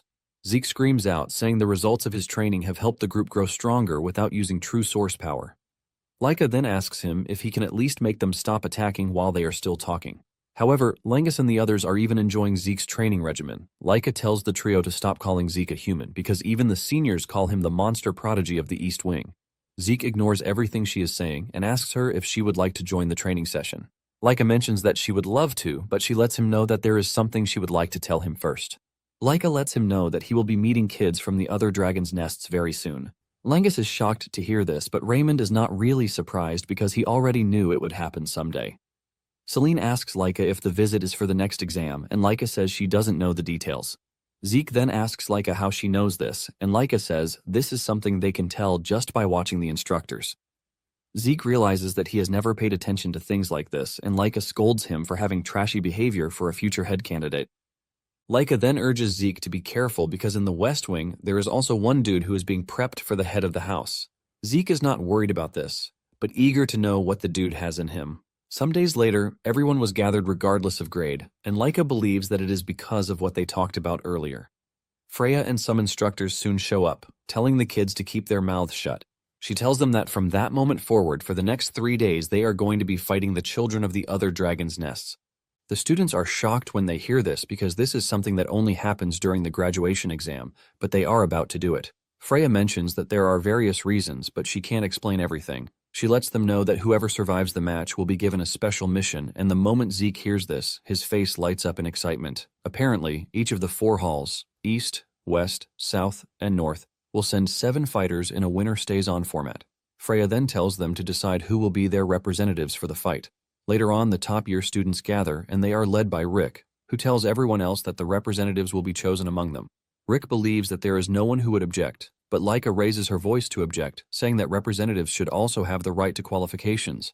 Rick scornfully tells Laika that they are talking about strength, and he is still busy saying trash when Laika unleashes her aura. Rick and his colleagues freak out when they realize that Laika is already a 3-star because they believe that she was only a 2-star. Laika tells them that she is ready to engage in a battle of strength if this is what Rick wants.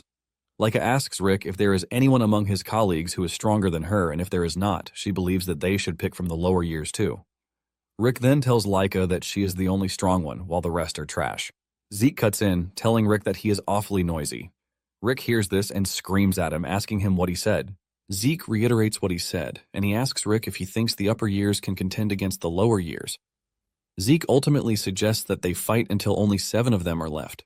Laika tells Zeke that this would be too violent, and she suggests that they hold preliminaries for volunteers. Laika tells those who are interested to signify, and Rick agrees to this, but he believes that it is a waste of time.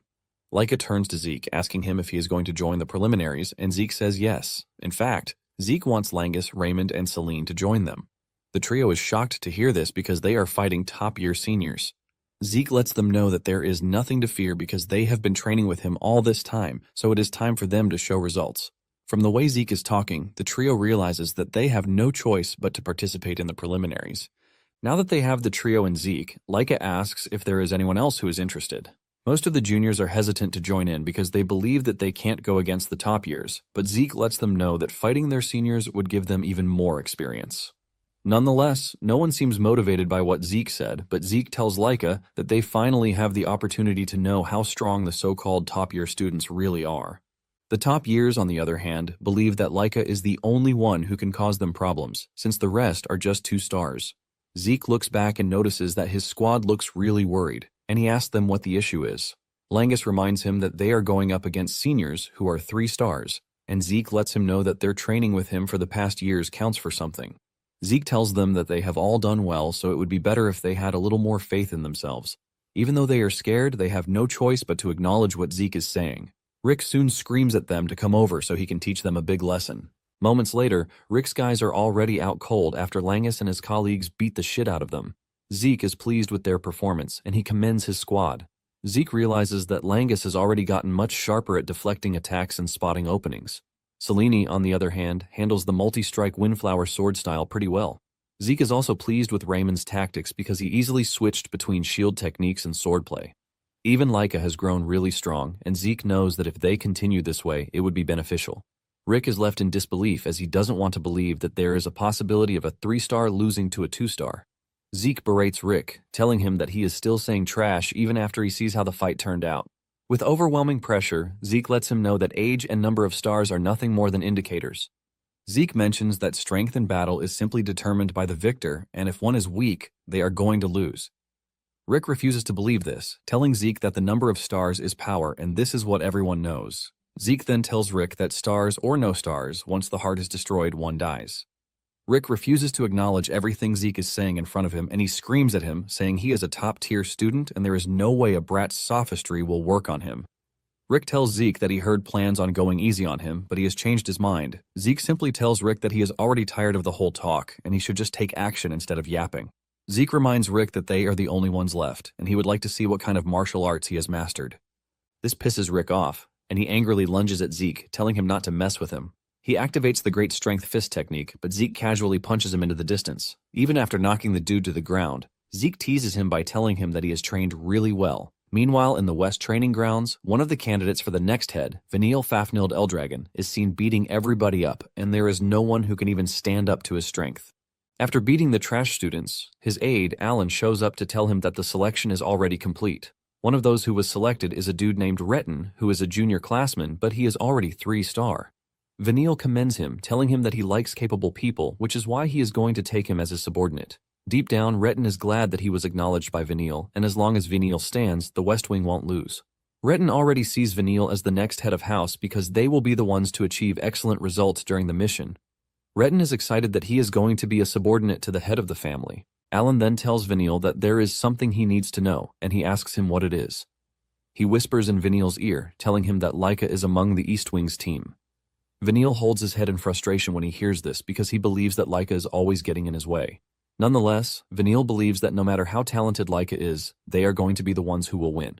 He plans to win, clear the mission, and then show everyone that the seat of the next head of the family belongs to him. Soon afterward, the students gather at the arena, and Langus talks about the crowd.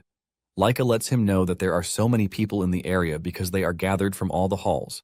However, she lets him know that some were eliminated during the exam, which means the numbers have already been cut down a lot. It turns out that those who failed are not in the arena because they are called pseudo-dragons, just like Langus's father. Nonetheless, Leica cheers him up, telling him that they were chosen as representatives of the East Hall, so they should at least be proud of that. Just then, they notice that Zeke is acting weird, and they ask him what the issue is. Zeke replies that he was only measuring the combat strength of the students in the arena. Langus is blown away when he hears this, but at the same time, he realizes that this is just a normal thing for Zeke. Just then, two members from the upper class who were selected in the East Wing, Rick and another lady, come running over. It turns out that after the preliminaries, they realized something different. Rick tells Zeke that he might be a lesser dragon, but he sincerely respects the strong, and Zeke casually takes them in. After a closer look, Zeke realizes that everyone except the East Hall is a 3-star class, and in addition, there are no 4 stars.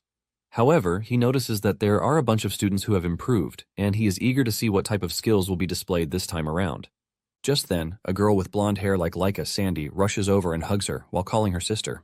Zeke is ultimately confused as Sandy gets all touchy with Leica, asking her if there is anyone who is bullying her. Leica assures Sandy that she is fine, and Leica's squad is forced to ask her who the new girl is. Leica then reveals that the girl is her cousin, Sandy Tuporna, who is the daughter of the Turpona family head. When Langus and the others hear this, they almost pass out in shock because Tuporna is one of the 4 great houses. Sandy rudely asks Leica who Langus and Co are, and Leica lets her know that they are colleagues. Sandy admits that everyone needs friends, but she berates Leica for moving with a bunch of talentless trash. Zeke cuts in, telling Sandy that they will soon find out if they are talentless or not, since they are all about to fight after all. Sandy is surprised to hear Zeke talk, and she asks Leica who Zeke is, and Leica reveals that he is a candidate just like her. The moment she hears this, she immediately figures out that Zeke is the illegitimate child that they have been talking about. Sandy expresses her surprise that an illegitimate child is still surviving, and Leica scolds her sister for being rude. Sandy is surprised that she is being scolded, and she reminds Leica that Zeke is her rival. Sandy continues spewing trash, saying Langus and the rest are not even 3-star class, which means the East Hall has poor quality. Zeke simply tells Sandy that she is going to trip one day if she continues looking down on others. Sandy is pissed when she hears this, as she reminds Zeke that he is an illegitimate child with no backing other than the head's bloodline. Sandy can't believe that Zeke has the guts to talk back to her, and Zeke tells her that it's just advice. Sandy is about to crash out when the North Hall representative, Aegis Van Blade, steps in, telling Sandy not to cause trouble for the other teams. Sandy is pissed that Aegis came to interfere when she was about to let out her craziness. Aegis tells her that he has no choice but to intervene because the selection match is about to begin. Moments later, an overwhelming presence enters the arena, and this person is the Gold Dragon Order captain, Teach Mentric, who is also known as the Dread Educator. Mentric tells them that the tournament will be a joint knockout match between the 4 halls. First off, the 4 halls will be split into 2 pairs, and the winning halls will then face each other in the finals. He adds that all battles will be one-on-one duels, and fighters will step out one at a time in a predetermined order set by each hall. Out of the 7 participants from each hall, the hall that defeats 4 opponents first will be declared the winner. He then adds that changes to the order of participants after the match begins will not be permitted. He urges them to consider the order of participation as part of their strategy, and for the last point, he tells them that those selected in the match will be given a special mission. Zeke hears this and smiles brightly as Mentric mentions that the special mission is of great importance to the Eldragon family. Mentric mentions that anyone who takes on the mission will make a major contribution to the Eldragon family. Veniel and Leica immediately conclude that this means it is a major step toward the position of family head. After Mentric is done laying out the rules, he tells them that it is time to decide the matchups, and he tells the representatives of each hall to step forward in order and draw 1 stone from the box in front. The West Hall, which is represented by Veniel, is the first to be called, and after picking a stone, he returns. When Leica sees Veniel, her expression changes, and Zeke asks her if she knows who Veniel is. Leica then tells Zeke that Veniel is the West Hall's candidate for the next head that she mentioned before. Zeke becomes more interested when he hears this because he can see that Veniel and the entirety of the West Hall have many powerful warriors. Even though the other halls are well-trained too, Zeke figures out that the West Hall is totally different. Zeke also notices Retin, and he remembers that he was also skilled during the entrance exam. Zeke smiles because he realizes that Retin must have trained really hard, which is why he reached 3 stars at his young age. Meanwhile, some students in the stand are mocking Langus, calling him a loser and asking why he is among the representatives. Raymond is worried about Langus, and he asks him if he is fine. Langus stutters before answering, but he assures Raymond that he is good. After this, the North Hall is called forward, followed by the South Hall. In the end, the East Hall is called forward, and Laika tells Zeke that he will be the one to represent them, since he is the strongest. Zeke is hesitant, and he tells them that events like this should be taken on by the younger ones, but Laika can't believe that he is saying his trash again, since they are the same age. Zeke just swallows it up, and he decides to take the responsibility, and when Sandy sees this, she almost loses her mind. She demands to know why Zeke is the one going forward as representative, and Laika casually replies that Zeke is the strongest among them. Sandy argues with Laika, saying she is clearly joking because Zeke is not even 3 stars. Sandy reminds Laika that the whole thing is a battle between her and Venial for the position of family head. Laika urges her sister to calm her nerves because they are pretty strong. After the representatives have all picked their stones, Mentric tells them to pour their ether into the stone. The South Hall and the West Hall's stones both glow red, while the East Hall and the North Hall glow blue. Mentric then tells the kids that this will determine their matchup. Basically, the first match will be East Hall versus North Hall and West Hall versus South Hall. When Langus and the others hear that they are going up against the North Hall, they freak out because there is a particular dude among them who is basically built like a tank, and he doesn't even look like a freaking student. Laika is also worried because she would have to face Sandy in her first match, and Sandy is ready to crush Laika so she can remember her position and purpose. Laika also tells her sister that she is not going to back down, and it is slowly brewing into a battle between the sisters. Aegis then tells Zeke that he is looking forward to their battle, and Zeke acknowledges this, telling Aegis that he feels the same too. While the East Hall and the North Hall prepare for their battle, the other 2 halls sit back to observe what will happen. Rick is still fired up from the last training, and he assures Zeke that he is going to make sure that they come out victorious. Laika notices that Rick is pretty nervous, and she hopes that the dude will be fine. The first battle is between Rick and a student from the North Hall. The match begins, and Rick makes the first move, while Zeke wonders how the battle is going to turn out. Laika tells Zeke that with the way things are going, it appears that the battle will be tough. Zeke agrees with her, telling her that there are no absolutes in the world of competition. However, Zeke confidently says he is different because his victory is already absolute. Laika cannot believe just how confident Zeke is, and she reminds him that no one asked him if he was going to win or not. Zeke then puts the whole showboating aside, and he tells Laika that, in terms of raw power, the North Hall fighters aren't different from Rick. Zeke believes that Rick should win if he fights the way he usually does, and Laika agrees with him. Laika mentions that it is their first time fighting in front of a huge crowd, which means the pressure is even higher. Zeke agrees with her, but he lets her know that Aegis and Sandy are a different breed. Zeke tells his colleagues that the 2 are close to 4 stars already, which means there is no way pressure is going to get to them. Zeke believes that Sandy would be using the same style of combat as Laika, since they are cousins. Moments later, the first battle ends, and the North Hall comes out victorious. When the East Hall's next representative, Merlin, sees this, she freaks out because this means she has to win. However, Laika urges her not to be nervous, but this turned out to be a waste as she lost her battle too. Merlin and Rick both stand embarrassed, apologizing to Zeke for messing up, but Zeke tells them that they have nothing to worry about because they were only swallowed up by the atmosphere of the arena. Zeke tells them that if they were on a battlefield where life and death were at stake, it would have been a different story. However, he lets them know that the arena is a place to learn by testing their strength against others, which means it isn't a fight to the death. Zeke tells them that the failure will definitely become nourishment for them on the battlefield, so it is left to them to keep striving. The 2 roar in agreement with everything Zeke says. Since they have recorded 2 losses already, Zeke turns to Langus, reminding him that their next match is a must-win. Langus almost craps his pants because he was already nervous from the start, and Zeke is not helping matters.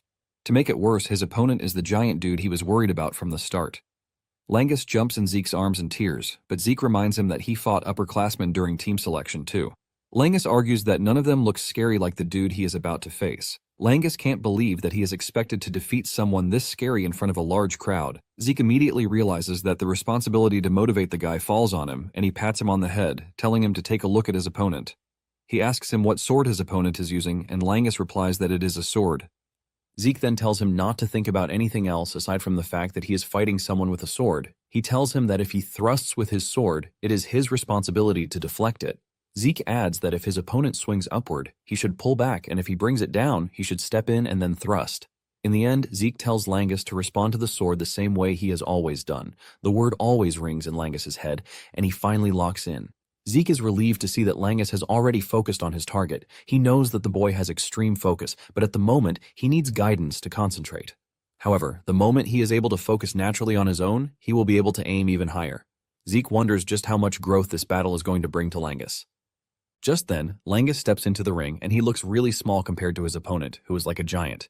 The usual Langus mockers start making fun of him, saying he doesn't stand a chance, but Langus is already locked in and absolutely dangerous at this point. The moment the match begins, the opponent makes the first move, and he dashes toward Langus with a piercing thrust.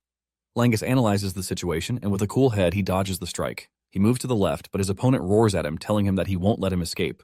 The dude continues swinging really hard at Langus, hoping to cut him down, but Langus keeps dodging. Celine is worried because she realizes that the dude is closing in on Langus, thus closing his preferred distance.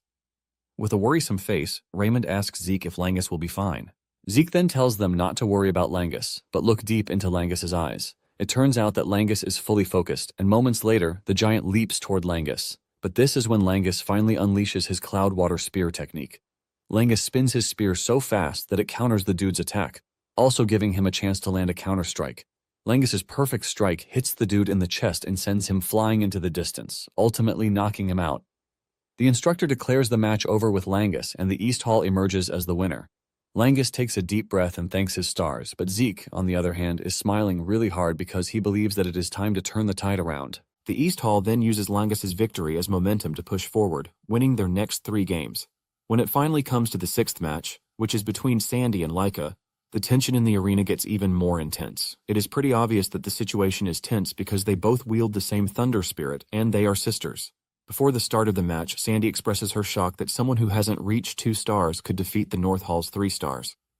Laika reminds her that she told her earlier that they are strong, and Sandy admits to underestimating them. However, Sandy lets her know that she doesn't really care about that, and what she is interested in is the fact that Laika is not leading in the East Hall. Sandy tells Laika that she has already put herself in a tight spot by staying behind Zeke, and Laika assures her that she is aware of this. However, Laika tells Sandy that she hasn't given up on becoming the head. She points her sword at Sandy, telling her that she is confident that she can win, and Sandy decides to show her who is boss. Suddenly, Sandy vanishes, and by the time she reappears, she is already behind Laika. She almost lands her hit, but Laika reacts just in time to block it. The two then start crossing swords, but Sandy looks the better man, as she pushes Laika backwards. Aegis is not surprised by this, but he is interested in seeing just how long Sandy can hold out for. Laika continues getting trashed, and she even gets cut on the arm. Laika is forced to leap backwards to try and catch her breath since she is getting overwhelmed by Sandy's attacks. Laika's colleagues are also worried because they see just how strong Sandy is, and Raymond mentions that Sandy trained Laika when she was young.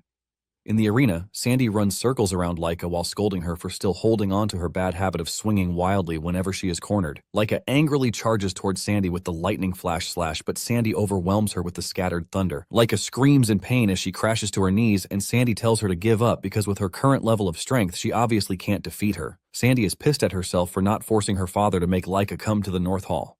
Even when staring at defeat, Laika still gets back on her feet, and since her sister has refused to give up, Sandy decides to teach her a lesson. She delivers several cuts to her body before leaping into the air, aiming to deliver the final blow. Langus and the others panic, and they call Zeke's attention to this, but he calmly tells Langus that Laika is about to break out of her shell again. Sandy lands her powerful attack on Laika, crushing the floor and leaving a cloud of dust. When everyone sees this, they all conclude that the match is over, but suddenly, Laika emerges from the dust, looking all battered but determined. With a smile on her face, she tells Sandy that she finally understands her Thunder Spirit Greatsword. Sandy is left stunned as she doesn't understand how Laika was able to survive because what she did was supposed to be the finishing blow. Laika agrees to this, saying her old self would have gone down from her last attack, but she lets her know that she has been training for the past 5 years too, and their fight is just beginning. Before the match started, Laika had had a conversation with Zeke. Zeke notices that Laika is nervous, and he asks her what the issue is. She reminds Zeke that Sandy is her sister and that she was the one who taught her the basics of the Thunderclap Greatsword art. In addition, she learned the fundamentals from the current head of the Turpina family, who is her uncle. However, whenever she didn't understand something, Sandy was always there to teach her, which means she is basically her mentor.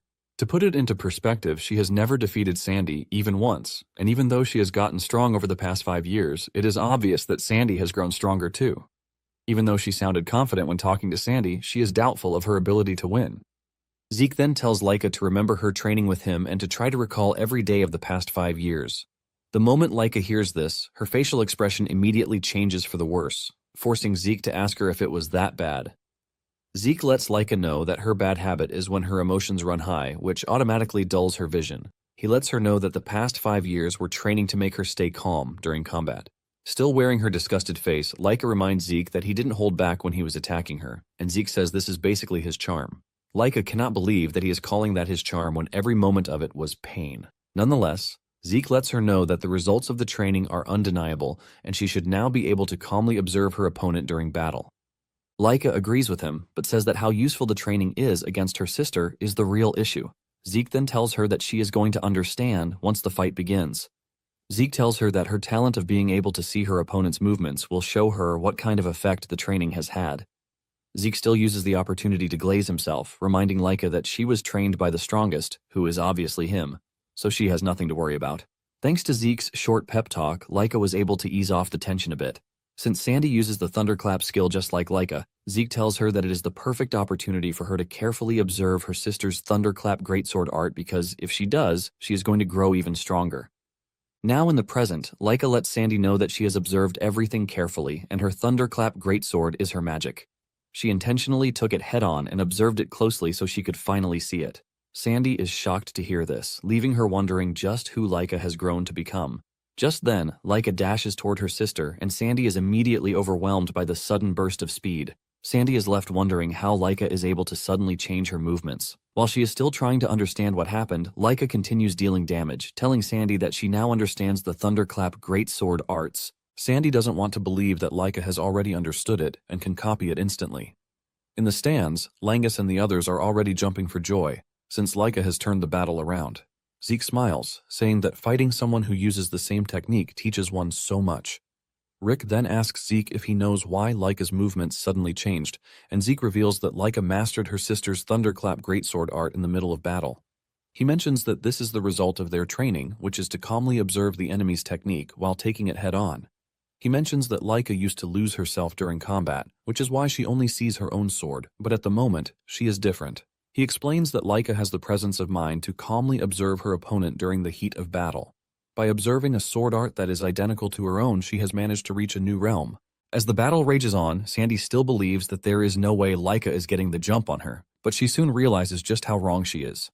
She unleashes her thunderbolt, but Laika fights through it, emerging from the chaos, telling Sandy that she has undergone several physical training sessions with Zeke that almost left her for dead. As she leaps towards Sandy, she declares that it is time for her to unleash her own thunderclap arts. Laika unveils her new thunderclap arts, the Heavenly Thunder, and with this, she completely overwhelms Sandy. Sandy screams in pain, and before passing out, she admits the fact that Laika has grown stronger. With this, the East Hall is declared the winner, and even Veniel is shocked by what he just witnessed. Laika then returns to her friends and Zeke commends her for the job well done, but is disappointed that he didn't get his own turn. Laika expresses her happiness that the battle was decided during her own match. Nonetheless, even if she had lost, Zeke would have gone up against Aegis, and Zeke asks Laika if she knows the dude. Laika says she doesn't know him personally, but he is actually famous. With what she heard, Aegis is said to be the greatest genius he Van Blade family has ever produced. Zeke can confirm this because from what he is looking at, Zeke realizes that Aegis is stronger than the other competitors. Laika wonders what would have happened if Zeke faced him, and just then the instructor lets everyone know that the East Hall's victory has been decided. In a shocking turn of events, he lets them know that the matches will continue until the end. They wonder why this is, since everything was supposed to end once 4 members of the opposite team were defeated. Zeke also wonders what their end goal is, but whatever it is, he doesn't really care since he gets to fight the prodigy, Aegis. As they step into the ring, Aegis expresses his happiness that they are getting to fight even though the North Hall lost the battle. Zeke is surprised that the dude is that desperate to fight him, and Aegis lets him know that he is the East Hall's representative even when Laika is there, which has left him curious. Aegis says Zeke might carry the blood of the family's head, but he is still stuck in 2 stars, and Laika, who is 3 stars, didn't bother to be the representative. Thanks to all of these variables, Aegis says it has gotten him more curious to fight him. Zeke is pleased to hear this, and he lets him know that they really think alike. Zeke lets him know that he would like to fight him too, and the moment Aegis hears this, he becomes really hyper. Aegis whips out his sword ready to fight, and Zeke is just ready to have fun, since it's been a long time since he fought a sword user. Aegis makes the first move and dashes towards Zeke in the blink of an eye. Zeke is ultimately impressed by how Aegis is able to close him down in no time. Once he's in range, Aegis activates his sword technique, removing the presence from his sword. Zeke is baffled and impressed by this, but he still manages to dodge the attack. Aegis thought he had Zeke already, but he was surprised that he was able to twist his body at the last minute to dodge the strike. Zeke commends his wordplay and urges him to show him more of his techniques. Aegis indulges him and unleashes another of his sword arts, Waveblade, which makes his sword movements even harder to read. It appears like a wave of water, and Zeke initially underestimated the technique. However, he is forced to quickly change positions when he realizes that the technique is quite deadly. Zeke leaps into the air to dodge the strike, while commending him and telling him that he's not ready to be cut just yet. Without wasting time, Aegis changes his technique into a lightning-type technique, giving him more speed to close Zeke down. When Zeke sees this, he is forced to admit the fact that Aegis is truly a genius because his moves are totally unpredictable. Even though his attacks are fast, they still come with power too, making it a flawless and sharp strike. Zeke figures out that the dude will not be able to perform these techniques if he didn't train his body to the extreme. Zeke continues dodging, and at this point Aegis is getting really impressed with the fact that he can't even pin him down yet. Aegis commends Zeke, asking him what type of training regimen he carries out, and Zeke suggests that he trains with him if he is curious. Nonetheless, Zeke believes that this is a conversation for after the training. Zeke then decides to finally make a move, and he dashes toward Aegis with a powered punch. Surprisingly, Aegis is able to easily block the punch with his sword and even absorb the force that comes with it. However, Aegis is impressed, and he tells Zeke that he outputs so much power that it doesn't even feel like he's a 2-star. On the other hand, Zeke is surprised that Aegis was able to adapt to his fighting style really quickly, which is far more than he expected. Aegis then asks Zeke if he's done observing, which is why he finally decided to launch a counterattack. Zeke confirms this, and Aegis is surprised that Zeke has already figured out his martial arts, but this means he doesn't have to hold back anymore. Aegis leaps towards Zeke, and Zeke assumes that he's going to use the same technique as before. However, he soon realizes how wrong he is when he senses Aegis's afterimage. At this point, Aegis has already closed him down, and his sword is slicing through his chest. Zeke only manages to dodge this in the last second, but suffers a cut on his chest. With a smile on his face, Aegis tells Zeke that he still has more techniques to show him. Being the battle junkie that he is, Zeke lets off a really big smile because the whole battle is just about to get even more interesting. Later on, Sandy wakes up to the realization that she lost the fight. Her colleagues rush over to check on her and apologize for losing their matches. They believe that they are holding her back, but she tells them not to blame themselves because it turns out that the opponent is quite strong. She motivates them, telling them that they just have to do better next time to make sure that they don't lose. She then assumes that the West Wing and South Wing have started their matches, but her colleagues tell her that this is not the case. They point to the arena, revealing that an incredible match is currently ongoing. Sandy turns to look at the arena, and she is stunned when she sees Zeke and Aegis going at each other like maniacs. Seeing the type of technique that Aegis is using, she realizes that he's actually fighting at full power. Seeing just how Zeke is easily holding Aegis to his full power, Sandy remembers what Laika said about Zeke being the strongest among them. In the arena, Aegis tries another technique, but it still doesn't work, forcing him to wonder just what kind of body Zeke has. Zeke then reveals that he put plenty of effort into training his basic stamina. He says martial arts might be important, but the fundamentals are just as important too. Aegis has no choice but to agree with Zeke, and he concludes that he will start training his body too. After observing how Aegis fights and his current potential, Zeke figures out that he's going to be an interesting figure in the future. In addition, this battle has finally opened his eyes to the difference between 1,000 years ago and the present moment. Basically, 1,000 years ago, the essence of martial arts lay in the act of attack itself, and the true essence of combat was expressing all creation through one's own techniques, which is why ether was just there for support. However, in the modern era, by materializing ether, one expresses all creation itself. This simply means the mastery of ether is the very essence of martial arts in the modern age. Zeke smiles boldly because it took him too long to understand this, while he was busy focusing on technique. Zeke looks like an animal as he smiles in fun because he didn't expect 1,000 years of time to be this fascinating. On the other hand, Aegis is truly impressed that Zeke has been able to counter all of his techniques up until that moment. In the stands, Langus complains about how the two have been fighting for 2 hours already, and it doesn't appear like they are going to stop anytime soon. Laika then tells them that the fight is about to come to an end, and in the arena, Aegis also figures out that Zeke is finally ready to take him down because he's done analyzing all of his moves. Zeke confirms this, but lets him know that it was fun while it lasted. Aegis says the same, and Zeke tells Aegis that he's going to show him his respect by displaying the insight he got during their battle. Zeke decides to show Aegis a new technique, and Aegis smiles with the realization that he never stood a chance. However, he lets Zeke know that he has no intention of going down without a fight. Aegis unleashes his powerful technique and Zeke unveils his new technique, which unleashes a bunch of energy punches from the air. The whole area gets hit by Zeke's attack, forcing the students to even protect themselves. The display of immense power by both sides leaves the students in awe. When the dust finally clears, the instructor ends the match, since Aegis's sword is broken, and he's lying exhausted on the ground. With a smile on his face, he admits that he still has a long way to go, while Zeke decides to aura farm as he's declared the winner of the battle. The students are totally blown away by this because they didn't believe Zeke could actually lose the match, leaving them to wonder just who the hell Zeke is. However, Zeke's colleagues are not entirely surprised because they know what he is capable of. Leica uses the opportunity to berate Zeke for ruining the arena, showcasing his abnormal abilities yet again. Zeke argues that it was a resounding victory, but he suggests that they move past his match and focus on Vineal's match. Zeke says the West Wing has the overall best quality, but it appears that the South Wing also has one strong person among them. Zeke was expecting a close match, but in the end, the West Wing totally dominated the match, with Vineal looking really fired up. Before the West Wing match, Zeke had admitted that he overdid his last attack, and it might take them a long time before they fix the arena. However, Langus lets him know that he has nothing to worry about. Zeke is blown away when he sees the arena repairing itself. Langus mentions that the entire venue uses a rare stone called Etherlight, and by infusing ether into it, it can easily be restored to its original form. Zeke is left blown away by this, and he admits that using such incredible material to build the entire venue is quite amazing. After the match between the West and South, the instructor senses that something is wrong. The instructor doesn't think Vineal actually has what it takes to defeat the strong girl from the South, Lila. Nonetheless, Mentrix stops the match and declares the West Wing the winners. He lets everyone know that the finals will be between the East Hall and the West Hall, which will begin in 1 hour. Even the students who know how strong Lila is are stunned that she actually lost.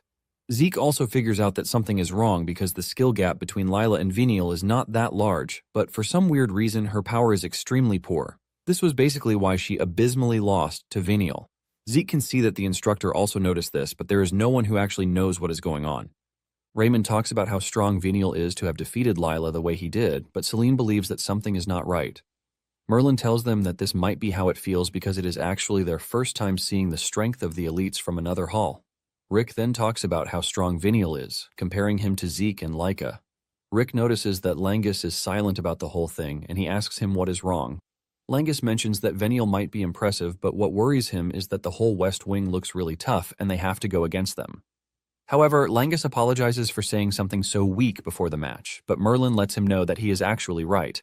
Merlin reminds them that she also lost her match, and it is frustrating that they don't even measure up to West Hall. Surprisingly, Rick is determined to fight till the end, just like Langus and the others are able to take down enemies stronger than them. Rick's motivation ultimately spreads to the rest of the team, and Zeke is glad that they are all motivated now. However, he is even more worried about Leica because she looks disturbed, since she didn't notice that Lila didn't lose in the most natural way. Since he doesn't know the full details yet, he knows he can't just tell Leica that she doesn't need to be nervous, leaving him confused about what to do. Just then, Leica leaves the arena, telling her colleagues that she needs to clear her head. She heads to the spring close to the arena to think about what happened. She is surprised that Vineal has gotten so strong that he could easily defeat Lila. She knows that even Aegis would have had a hard time dealing with Lila, but Vineal easily defeated Lila. Leica remembers that the last time she fought Vineal was when she was 5 years old, and she lost. Since then, Leica has been training so she can avenge the defeat, and at this point she thought she already caught up. However, she knows that if things proceed the way they are, Vineal's opponent will be Zeke. She is a bit relieved to hear this because this means she wouldn't have to fight Vineal. However, she hates herself for accepting defeat without even fighting Vineal. Moments later, Vineal shows up to taunt Leica. Leica tells her to leave, saying she has nothing to say to him. Vineal mocks her, saying that if he becomes family head, she might end up as his wife. Leica screams at him, telling him that she will be the one to become head. Vineal then reminds Leica that she actually can't win the battle because she must have seen the difference between them. Leica angrily tells Vineal to shut his mouth, but Vineal urges Leica to admit the fact that there is no way she is beating him. Vineal urges Leica to give up and submit to him, saying he is going to treat her nicely. Leica slaps his hand off, telling him to shut his mouth, and she angrily walks away. After she is gone, Vineal turns to Alan, reminding him that he knows what to do. Alan then asks Vineal what they plan to do with Zeke, and Vineal suggests that they carry out their plan during the match. Alan believes that they are supposed to strike first, since Zeke appears to be strong. Vineal agrees with him, but lets him know that Zeke appears to be sharp, and he might notice if they try it before the match. In addition, he reminds Alan that Zeke is always deliberately taking hits, so it would be easy to plant whatever they want on him during the match. Veniel is also confident that there is no way he is losing to an illegitimate child like Zeke, even without tricks. Veniel assures Alan that they are going to come out on top in the match. When it is finally time for the match, Rick is the first to represent the East Side, just like the last time. Deep down, Rick is down with the fact that he and Merlin are seniors, but they are the weakest among the representatives. He is scared about the West Wing because they look absolutely badass, leaving him wondering if he can really win. While he is busy doubting himself, Zeke appears behind him and smacks him on the head, calling him a fool and asking him where his confidence disappeared to. Rick starts to stutter, and Zeke asks him if he is fighting to lose. Rick says no, and Zeke urges him to fight to win no matter the gap in strength between him and his opponent, because this is what matters. Zeke's words are able to motivate Rick again, and Zeke reminds him that he has trained well, so he just has to back it with confidence.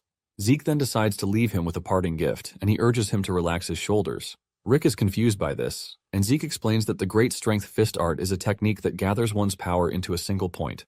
However, if one tenses up too much, the power one is trying to gather will scatter. Zeke shows him an example of what he is saying and urges him to relax his tense body. With Zeke helping him out, Rick screams out in excitement, saying he believes that he can do it. With this, Zeke sends him off to the arena. After Rick's departure, Laika walks up to Zeke, asking him how he knows so much about the other martial arts. Zeke tells Laika that her question is pretty stupid because the only answer to it is that he is him. Laika cannot believe that this is what Zeke is going to answer with, and she admits that she was foolish to have asked. As they prepare for the battle, Rick takes a look at his opponent and realizes that the dude he is about to fight is pretty strong because he showed his strength in the first match. However, Rick has no intention of losing. His opponent notices his expression and mocks him, reminding him that he lost to the North Wing, so he is not supposed to have an ego. Rick argues this, saying he is not like before, but the dude doesn't want to believe this. The moment the referee starts the match, he wastes no time going after Rick with his daggers, telling him not to make him laugh because there is no way he is going to change in just a few hours. Using one of his powerful skills, he lunges at Rick, but Rick manages to block the attack with his aura. The dude is pissed that Rick even looked cool while blocking his attack, and he decides to go after him again. The attack is more fierce this time around, and he delivers a swarm of slashes to Rick's body, causing him immense pain. The dude starts to mock him, reminding him that he already said he was a changed person. At this point, Rick looks absolutely battered, and he admits that his opponent is crazy strong, but he has no intention of giving up. Rick throws a punch at the dude, but he easily dodges and counters the strike, cutting Rick. Rick screams in pain, and he soon finds himself in the vast space of thoughts, wondering how he is supposed to catch up to his opponent. Just then, he remembers Zeke advising him to relax and gather his strength in one point. Just then, his opponent dashes toward him again, and this time around, Rick is ready. The dude lands his attack, but suddenly, he sees Rick smiling at him, telling him that he now has him in his palm. It soon dawns on the dude that Rick has grabbed his blade with his bare hands. With the dude in close proximity to where Rick is able to land a powerful punch that sends the dude flying into the distance, only to be stopped by a wall. Without hesitation, the referee stops the match, declaring Rick the winner of the match. It initially feels like a dream, but when Rick finally realizes that he has won, he raises his head in the air and celebrates like crazy. His opponent cannot believe that he lost, and when he manages to crawl to where Veniel is, he gets punched away in anger. With an angry face, Veniel turns to the rest of the squad, reminding them that it is their job to crush the East Wing. Later on, Merlin climbs to the stage and Rick cheers her on, telling her that she can do it. Moments later, the second match begins and Merlin starts the match strongly. She unleashes her sword arts, the Spark Slash, but her opponent dodges the attack and counters with his spear. Merlin's attack leaves her open, and before she knows it, the dude delivers a fatal blow to her midsection, knocking Merlin to her knees. The dude doesn't stop there, and he lands another devastating blow while Merlin's colleagues watch in horror and annoyance. Even Rick wants to jump in, but Raymond stops him, telling him that it is going to be a disqualification if he intervenes. The referee then declares the match over with the West Wing emerging as the winner. The dude goes as far as stepping on Merlin to assert his dominance, but her friends soon rush over to check on her. Things look grim as she appears to be unresponsive, but Zeke stays in the rear while everyone is trying to resuscitate Merlin, and he looks insanely pissed with what he just witnessed. But Raymond and the others argue with him, telling him that he went too far. While they are busy yelling at him, he casually tells them that people like him, who are from the West Hall, don't show mercy to their enemies in combat. The dude says all they do is crush their enemies, and Laika walks up to him, asking him if his conviction is Veniel's orders, and the dude indirectly tells them that it is. He lets them know that they are free to forfeit the match if they don't like it. He reminds them that the referee didn't stop the match because Merlin still showed the will to fight, and he has no choice but to break the spirit. Realizing that Laika and the others are just going to continue arguing with him, he walks off, telling them to worry about themselves instead of their friend. He lets them know that every one of them is about to suffer the same fate as Merlin. The next opponent, Retin, steps into the arena, telling them that they are free to forfeit if they want. He boldly calls Langus's name since he is the opponent, and he asks him if he is going to forfeit. He starts saying all sorts of trash, asking him if he wants to be toyed with just like he usually does back in the village. Retin even calls Langus a worm, which pisses Leica off, but Langus urges Leica to chill out, assuring her that it is all fine. Langus stands up, telling the dude that he is not going to run away because he is finally ready to surpass him. Retin is surprised and pissed at the same time, as he wasn't expecting Langus to have the effrontery to talk back to him. Just as the match is about to start, Langus suddenly hears Zeke's voice in his head, shocking him. Before he can start asking how this is possible, Zeke urges him to forget about it because he only recreated an experience from a few years ago. However, Zeke tells him that he is using the method because he has one piece of advice to give him. Zeke tells him that there is a saying that clouds drift freely, water flows endlessly. Zeke tells Langus to picture this scenario whenever he is troubled, and Langus is left in total confusion. It isn't until the referee calls his attention to the arena that he realizes that he was supposed to be fighting Retin. The referee then declares the second match open, and Langus makes the first move. He tries to hit Retin with his water technique, but Retin blocks the attack with his serpent assault sword technique while making fun of Langus. Retin blocks the attack and delivers a counterattack that pushes him backwards. Langus only manages to block the attack with his spear, and Retin mocks him, telling him that he is a weakling who is just talking trash. Before Langus knows what is happening, Retin has descended on him again. Retin unleashes his serpent slash that moves in the form of a snake, and it cuts Langus on the side, causing him immense pain. Langus is surprised that he tried to block the attack, but it curved out. Retin laughs at Langus for trying to counter his technique. Langus is determined to do so, and even when he manages to push Retin's attack to the ground, the counterstrike is too much for him to handle. Retin slaps him off really hard so that his impact on the ground leaves a crazy explosion. Langus's friends freak out as their comrade is being toyed with. Langus is also worried that he is in trouble because even though he wants to deflect Retin's attack to unleash a counterstrike, he just keeps using all of his movements against him.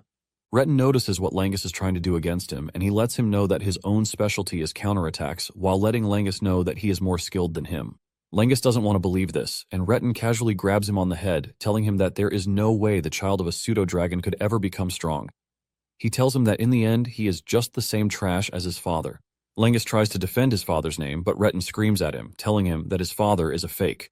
Retin pushes him to the ground, telling him that he can never defeat him, who is a real dragon. With Langus on the ground and Retin kicking him like a dog, Langus totally loses his urge to fight. He only covers his head to protect himself, while his inferiority complex takes over. He believes that he is still weak, but he wonders if he is really a fake. Just then, a memory of him and his father fishing by the lakeside flashes through his mind. His father asked him if he liked fishing, and he said yes. The man is glad to hear this, and he tells Langus that he also likes fishing while watching the clouds and the water. Langus is surprised that his father is talking about the cloud and the water, and his father quotes the same statement that Zeke told him before the fight. His old man lets him know that once he watches the cloud and water, he will realize just how small human worries really are. Back then, he had told him that one day he would realize it too. Now, back in the arena, Langus starts mumbling the words, and just then Retin grabs him, preparing to finish him off while calling him a fake. Suddenly, Langus's concentration comes into play, and he easily blocks the dude's attack, launching a counterattack that pushes Retin backwards. Retin is shocked when he sees this, but the referee is impressed, and he is hyped about the fight that is about to go down. The moment Langus gets back on his feet, 3 stars start glowing on his chest, revealing that he has finally broken through to 3 stars. Retin starts shaking in anger because he is not ready to accept the simple truth that Langus can stand toe-to-toe with him. Retin angrily lunges at Langus, unleashing his long-range strike, but Langus casually moves around like he is glitching, thus dodging the strike. Retin is shocked when he sees this because he was able to hit Langus with the same attack just moments ago. He wonders if Langus has seen through his technique, but he doesn't want to believe this. He continues swinging crazily at Langus, but Langus easily dodges everything. Seeing the way Langus is moving, Leica is left completely in shock. Zeke then tells Leica that Langus has taken a step closer to the essence. Leica is confused by what Zeke means by essence, and Zeke tells her that clouds drift leisurely and water flows with a murmur. But no matter what happens, they never stop. They basically change their form and swallow all force and let it wash away. Zeke mentions that he showed a glimpse of it himself during the previous battle, but it appears that Langus has truly mastered it in the fight. Leica is shocked to hear that Langus was able to master such a technique in a short space of time, and Zeke lets her know that Langus himself isn't aware of what is currently happening. However, there is no doubt that Langus's concentration is really remarkable. Before Retin knows what is happening, Langus has gotten close to him, and Retin is now screaming, asking Langus to get the hell away from him. Their weapons clash, but Retin feels the heat more, and Zeke smiles because he knows he's about to be crushed. Before he knows it, Langus's strikes become even more violent and overwhelming, making Retin's technique look like child's play. Langus's technique has basically gone wild, and he can't handle the overflowing current. Before he knows it, he gets struck in the chest, sending him flying into the distance. He hits the ground and passes out immediately. The referee doesn't hesitate before declaring Langus of the East Wing as the winner. Langus finally returns to his usual self, and he is left wondering what just happened. Laika rushes over, congratulating Langus on reaching 3 stars. She adds that Langus's win is also incredible, and the rest of the team joins Laika in congratulating Langus. Langus still doesn't know what is going on until he looks down to see an unconscious Retin on the ground. He turns around asking his friends if he actually won, and they let him know that he sure did. Tears dropped from his eyes as he never expected to have defeated Retin of all people. Raymond and the others commend him, telling him that he pulled off an amazing move. Laika even compares the move to a water dragon that was ascending a waterfall, which was pretty incredible. While they are all raving about Langus's move, Langus himself doesn't even have a memory of what they are talking about. Zeke then comes in, telling them that the technique Langus used was the Rising Dragon Piercer. He mentions that it is one of the techniques that is recorded in the 2nd volume of the Cloudwater Spear style. Zeke commends Langus for being able to reach his current level on his own because he had only read the 1st volume. Everyone is surprised to hear this, and they ask Zeke how he knows this. Zeke lies that he caught a glimpse of it once on the 2nd floor of the Dragon's Hall, since he obviously cannot tell them that he was the one who created the move. The others commend Langus for his ingenuity. Basically, Zeke created the technique in his past life, but he doesn't recall writing it in a book. He believes that those who transcribed it for future generations must have split it into multiple volumes for storage.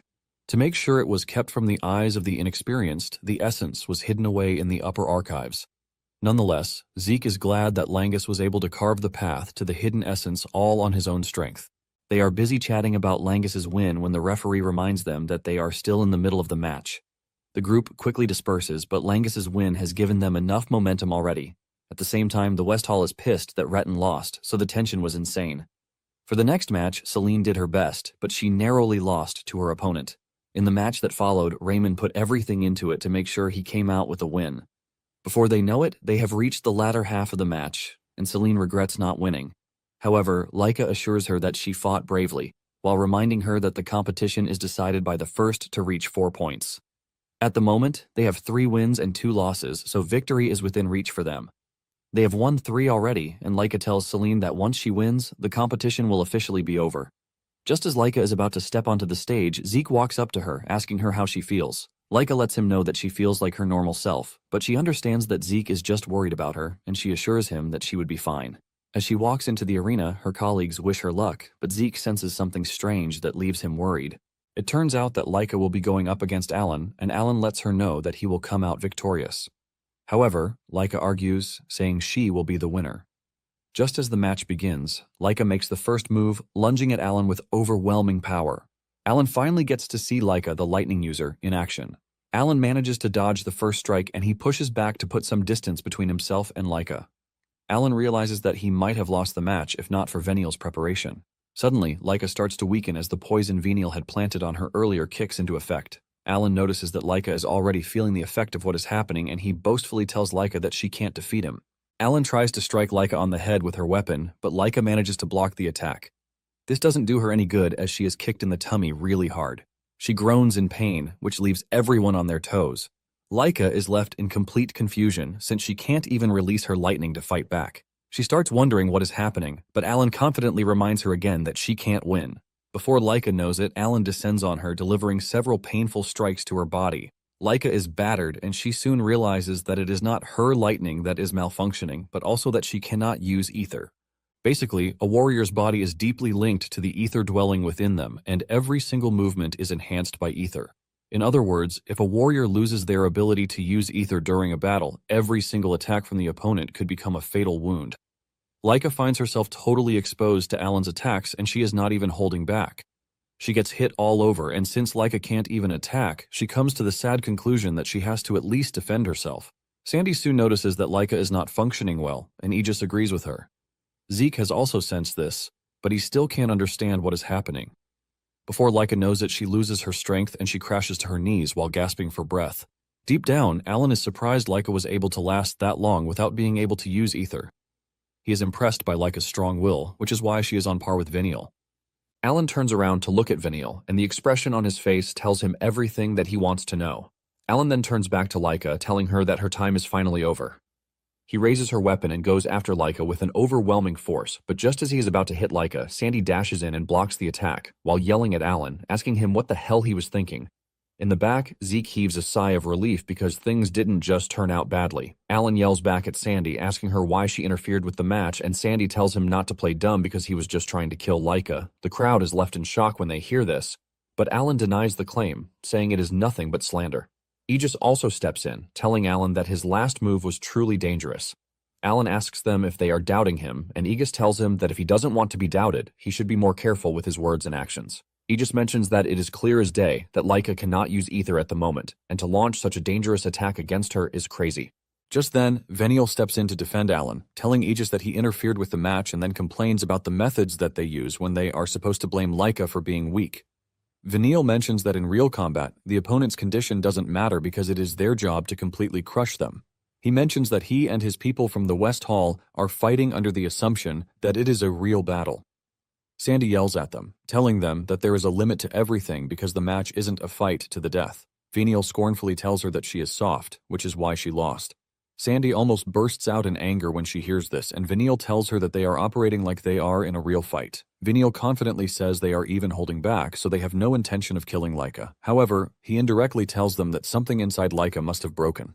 Sandy almost goes crazy, but an overwhelming aura immediately hits the arena, and it turns out to be the referee stepping in to quench the fire.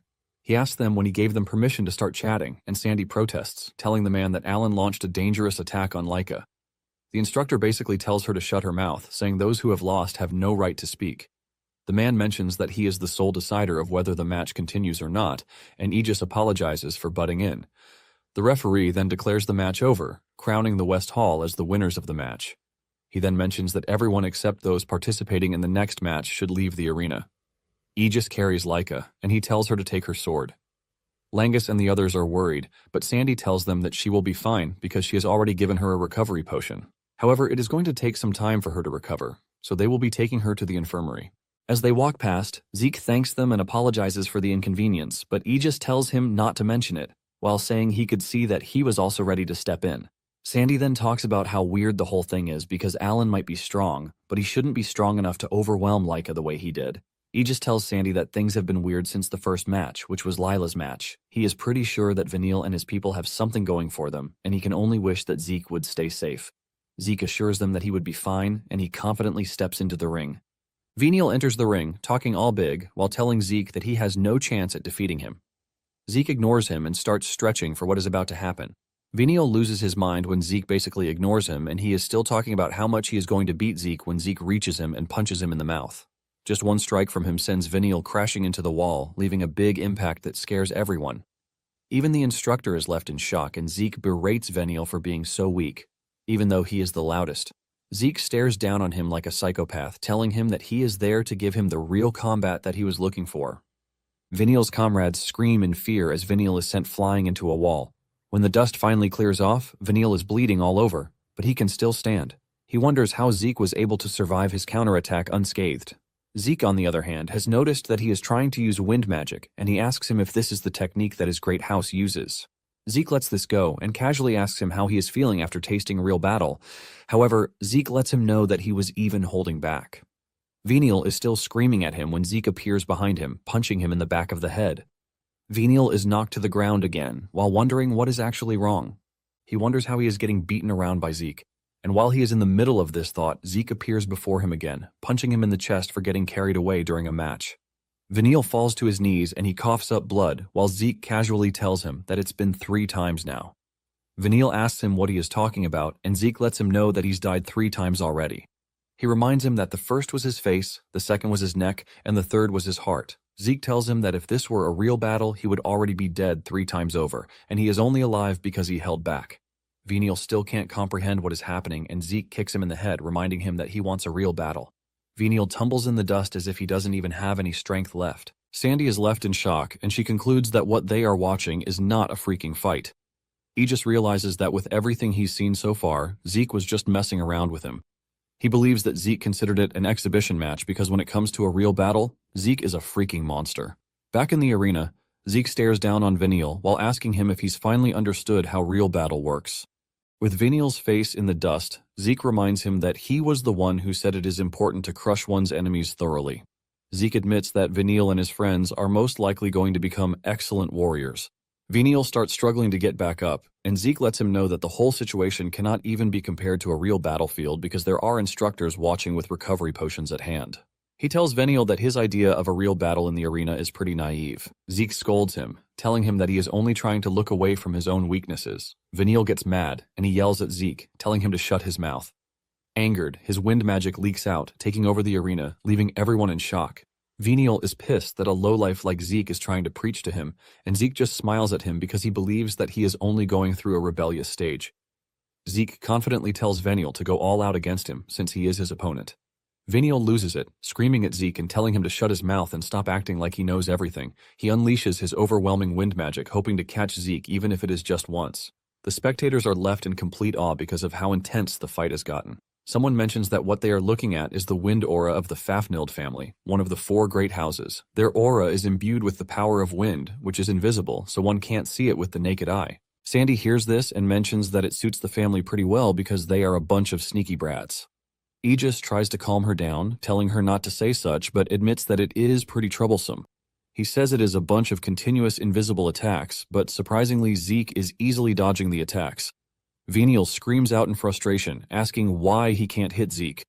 Zeke calmly tells him that he can't because he is able to watch the flow of the attack, but Venial doesn't want to believe this. Zeke proves this to him by exploiting another opening, and he punches him in the head.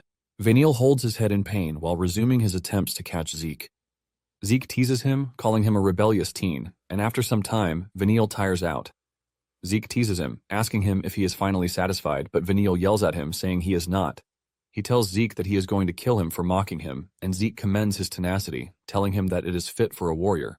However, Zeke dashes toward him to punch him in the tummy again to let him know that his body has already reached its limits. Venial falls to his knees in pain. Zeke tells him that continuing the fight will only bring him pain, so he suggests that they end the fight right there. Suddenly, Venial grabs Zeke's ankle and he unleashes his poison into him. Venial stands up and he starts laughing, leaving Zeke to wonder what is bringing him so much joy. Venial then confidently tells Zeke that it is over, letting him know that he is finally finished. But Zeke still doesn't understand what is happening. Suddenly, Venial unleashes a powerful wind attack, and Zeke gets hit. Zeke is launched backwards as the poison spreads through his body, leaving the spectators shocked. Aegis lets them know that Zeke's condition has changed, and Celine asks him what he means by this. Before he can explain, Laika shows up, commending Aegis's intuition. The others are shocked to see that Laika is already back from the infirmary, and Sandy yells at her, asking her if she is strong enough to leave the infirmary yet. Laika apologizes for causing them to worry, and they ask her if she knows what is happening to Zeke. Laika then says she doesn't know exactly what is happening, but she believes that it is the same thing that is currently happening to her. She mentions that earlier during the middle of the match, she suddenly became unable to use her ether. They are shocked to hear this, and they start asking why something like this would happen.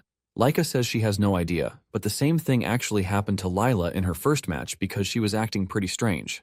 Langus freaks out when he hears this because this means Zeke won't be able to use his ether also.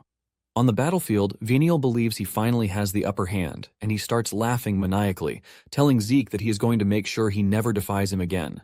Venial unleashes a powerful wind attack and he directs it at Zeke, aiming to finish him once and for all. Langus and the others scream in fear, but before the wind attack even gets to Zeke, he's reached Venial, and he punches him so hard that he is sent flying into the arena walls. Venial still manages to stand up, but at this point, fear has taken over him because he can't understand what sort of monster he is going up against.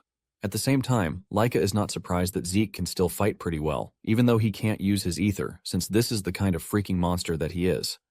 Venial is left asking questions on how Zeke can still move even after everything. Zeke senses the strange substance in his body and he figures out that it's poison, but this freaks Venial out because he can't believe that Zeke was able to identify what hit him. This is basically a poison that should be undetectable, and Zeke tells Venial that he now understands the reason why those who fought him were easily defeated. Basically, this is a poison that only takes effect when ether is activated, and he commends Venial for being pretty skilled because the poison was able to hide from him until he eventually activated his ether. Venial is left in total confusion because the poison should have sealed his ether, and he somehow managed to unleash a strike against him. Zeke lets him know that poisons are meaningless against his well-trained body. In addition, he is disappointed that he thinks the strongest like him would waver just because his ether was sealed. Venial crashes out because Zeke called his ether-slaying poison a meaningless substance, and Zeke is surprised to hear that he was the one who created it. Zeke figures out that the poison is harmless to Venial himself, so it basically flows through his ether to affect others. Zeke commends him for being able to create such a revolutionary poison, revealing that it is quite admirable. However, Zeke does the unthinkable and detoxifies himself just by breathing out to let Venial know that such tricks don't work on him. Venial cannot believe his eyes when he sees this, and Zeke tells him that the poison was interesting, but it is certainly not enough because in the end it all comes down to one's own power. Zeke tells him that the fact that he is relying on poison shows how much he still has to learn. Venial stands there in shock, asking Zeke what he means by this. Zeke then suggests that they end the match because he is pretty sure that he is now satisfied.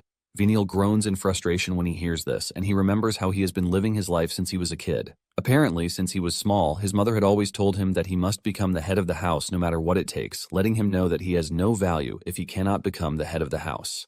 Back then, Venial was always pushed aside from conversations that involved the succession because he was not considered to be a genius compared to the other candidates. Venial was just an ordinary dude, and no matter how much he tried, he only got knocked down thanks to his lack of talent. He couldn't even compete with the youngest, which is Laika, not to mention the other two older candidates. His mother always made sure to scold him for being incompetent, and it was during these years of struggles that he finally found his own talent, which was poison. Venial was exhilarated when he finally discovered poison, because he knew that as long as he had poison, he could fight. Venial believes that he is going to use this poison to become the head of the house. In fact, he believes that his mother would finally acknowledge him, but now that he is standing in Zeke's presence, everything seems futile. He yells at Zeke, asking him what he thinks he knows about him. He talks about how he was constantly compared to geniuses every single day, no matter how hard he tried. He talks about how he was trash compared to the talent that they have, but they kept comparing him to them. Because of this, Venial has decided that no matter what it takes, he has to struggle. Venial angrily lunges towards Zeke, but Zeke blocks his attack and grabs his arm. It turns out that Venial only wanted to get close to Zeke, as he uses the opportunity to unleash a more deadly poison that is infused with his wind attack. Even the spectators are left in complete shock, but Venial doesn't mind because he is ready to do anything as long as he wins. Venial mentions that he is shit when it comes to combat, but for poison, he does have the talent. Venial laughs evilly at Zeke, talking about how he won't lose as long as he has poison.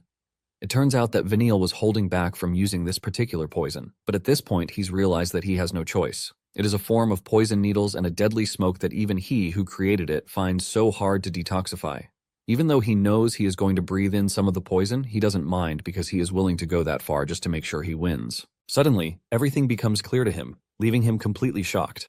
Zeke is still holding onto his arm and he has grabbed the poison needles with his mouth. In fact, he looks just fine and Zeke teases him, asking him if what he just did is his last move.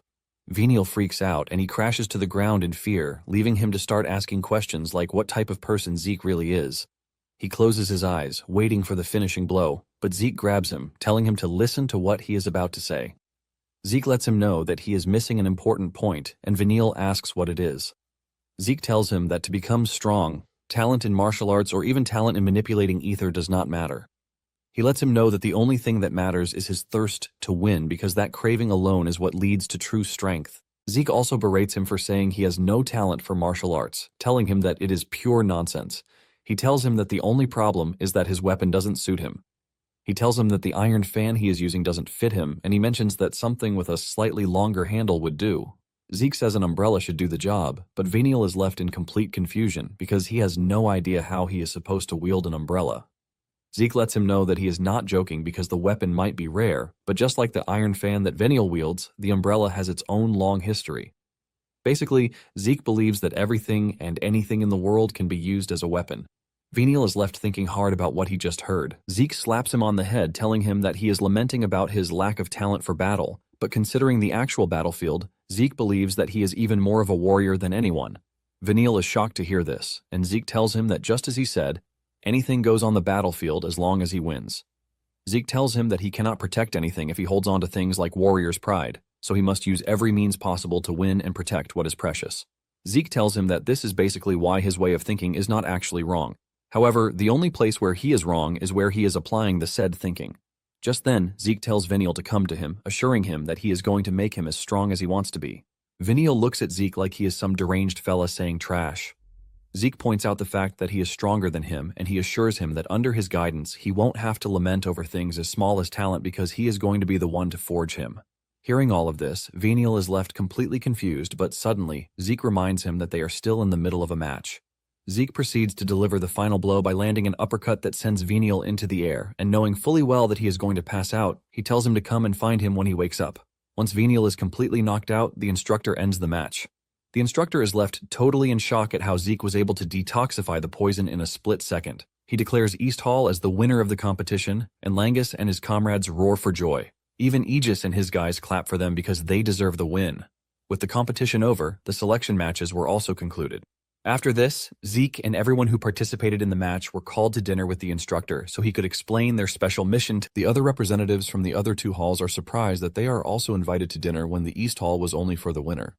Aegis also has no idea and says this might be what they want to explain to them. While they are still waiting for the instructor, Zeke is already digging into the food that was served. Everyone stares at him as he eats with his two hands, and he urges them to eat too because the food might get cold. Laika asks him how he is so calm in such a situation, asking him if he is not worried about what they are about to tell them. Moments later, the instructor walks in, apologizing for keeping all of them waiting. He lets them know that they are free to enjoy their meal, even though Zeke is already fattening himself up with the delicacies. He then tells the others to be like Zeke and enjoy the food that was provided. He tells them that this is a meal that is meant to reward them for their hard work during the selection matches. Once everyone has settled down, he tells them that it is time for him to explain the special mission. Aegis raises his hand, asking him if it is okay for the losing halls to listen as well, and the instructor tells him that there is no issue with this. In fact, he mentions that there is a possibility that Aegis would be participating in the mission. The instructor then proceeds to reveal that some days ago, a special rift was discovered within the Eldragon estate, and this immediately catches their attention, including Zeke, who is still tearing into a chicken leg. He remembers reading about the rift at the Dragon Hall. The instructor says he is pretty sure that they have some prior knowledge regarding rifts, but they definitely don't know about special rifts. He mentions that special rifts are the type that cannot be cleared by conventional means, and Laika asks him what he means by this, and the instructor says this particular rift has a specific restriction, and the restriction is that only 7 people of 3-star rank or below can enter. If anyone who is 4-star or higher or even more than the specified number tries to enter, they will be forcibly removed. He mentions that unless the conditions are met, even the family head cannot enter a special rift. This basically means they have to follow the conditions to be able to clear it. He mentions that it is not a secret that there are 3-star warriors among the Eldragon soldiers, but they are currently short-staffed thanks to the recent surge in rift appearances. This is basically why the responsibility has fallen to them. In addition, in this special rift, there is a high chance that magic water exists, which is necessary for awakening mana. The moment they hear this, they become even more attentive and curious. Apparently, by consuming magic water, one becomes able to convert ether into mana, which is essential for obtaining a body that is capable of using magic.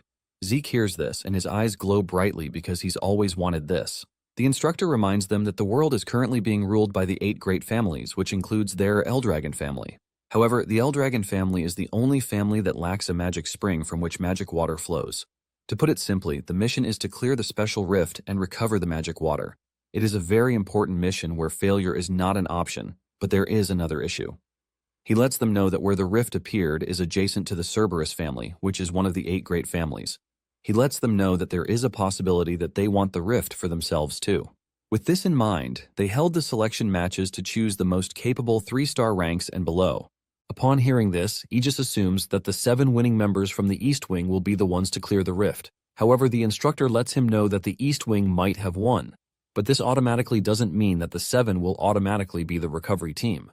Because of this, he tells them that the East Wing, being the leader, will be the one to form a recovery team. He mentions that the reason they had everyone fight regardless of victory or defeat was to share everyone's strength and martial characteristics to serve as a basis for forming the recovery team.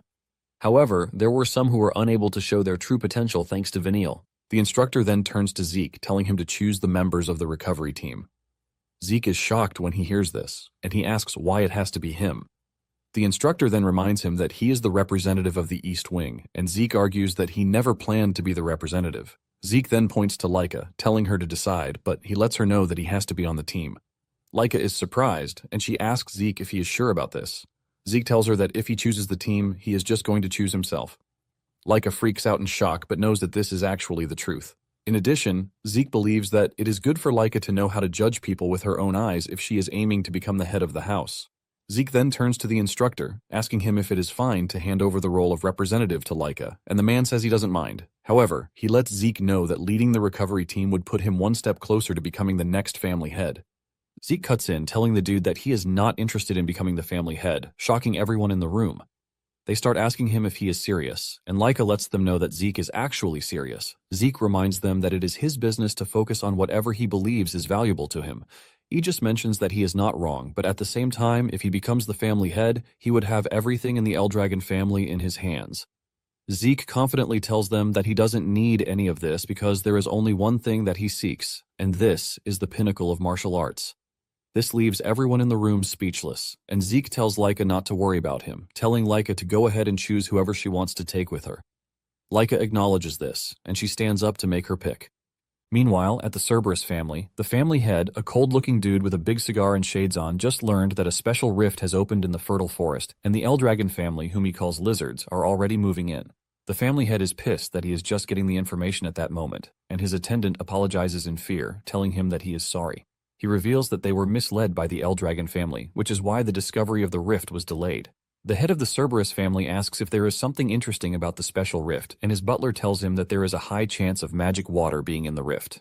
Upon hearing this, he realizes why the Eldragon family would want to recover it at all costs. He then asks for the conditions for the special rift, and the attendant reveals that it is up to 7 people of 3-star rank or below.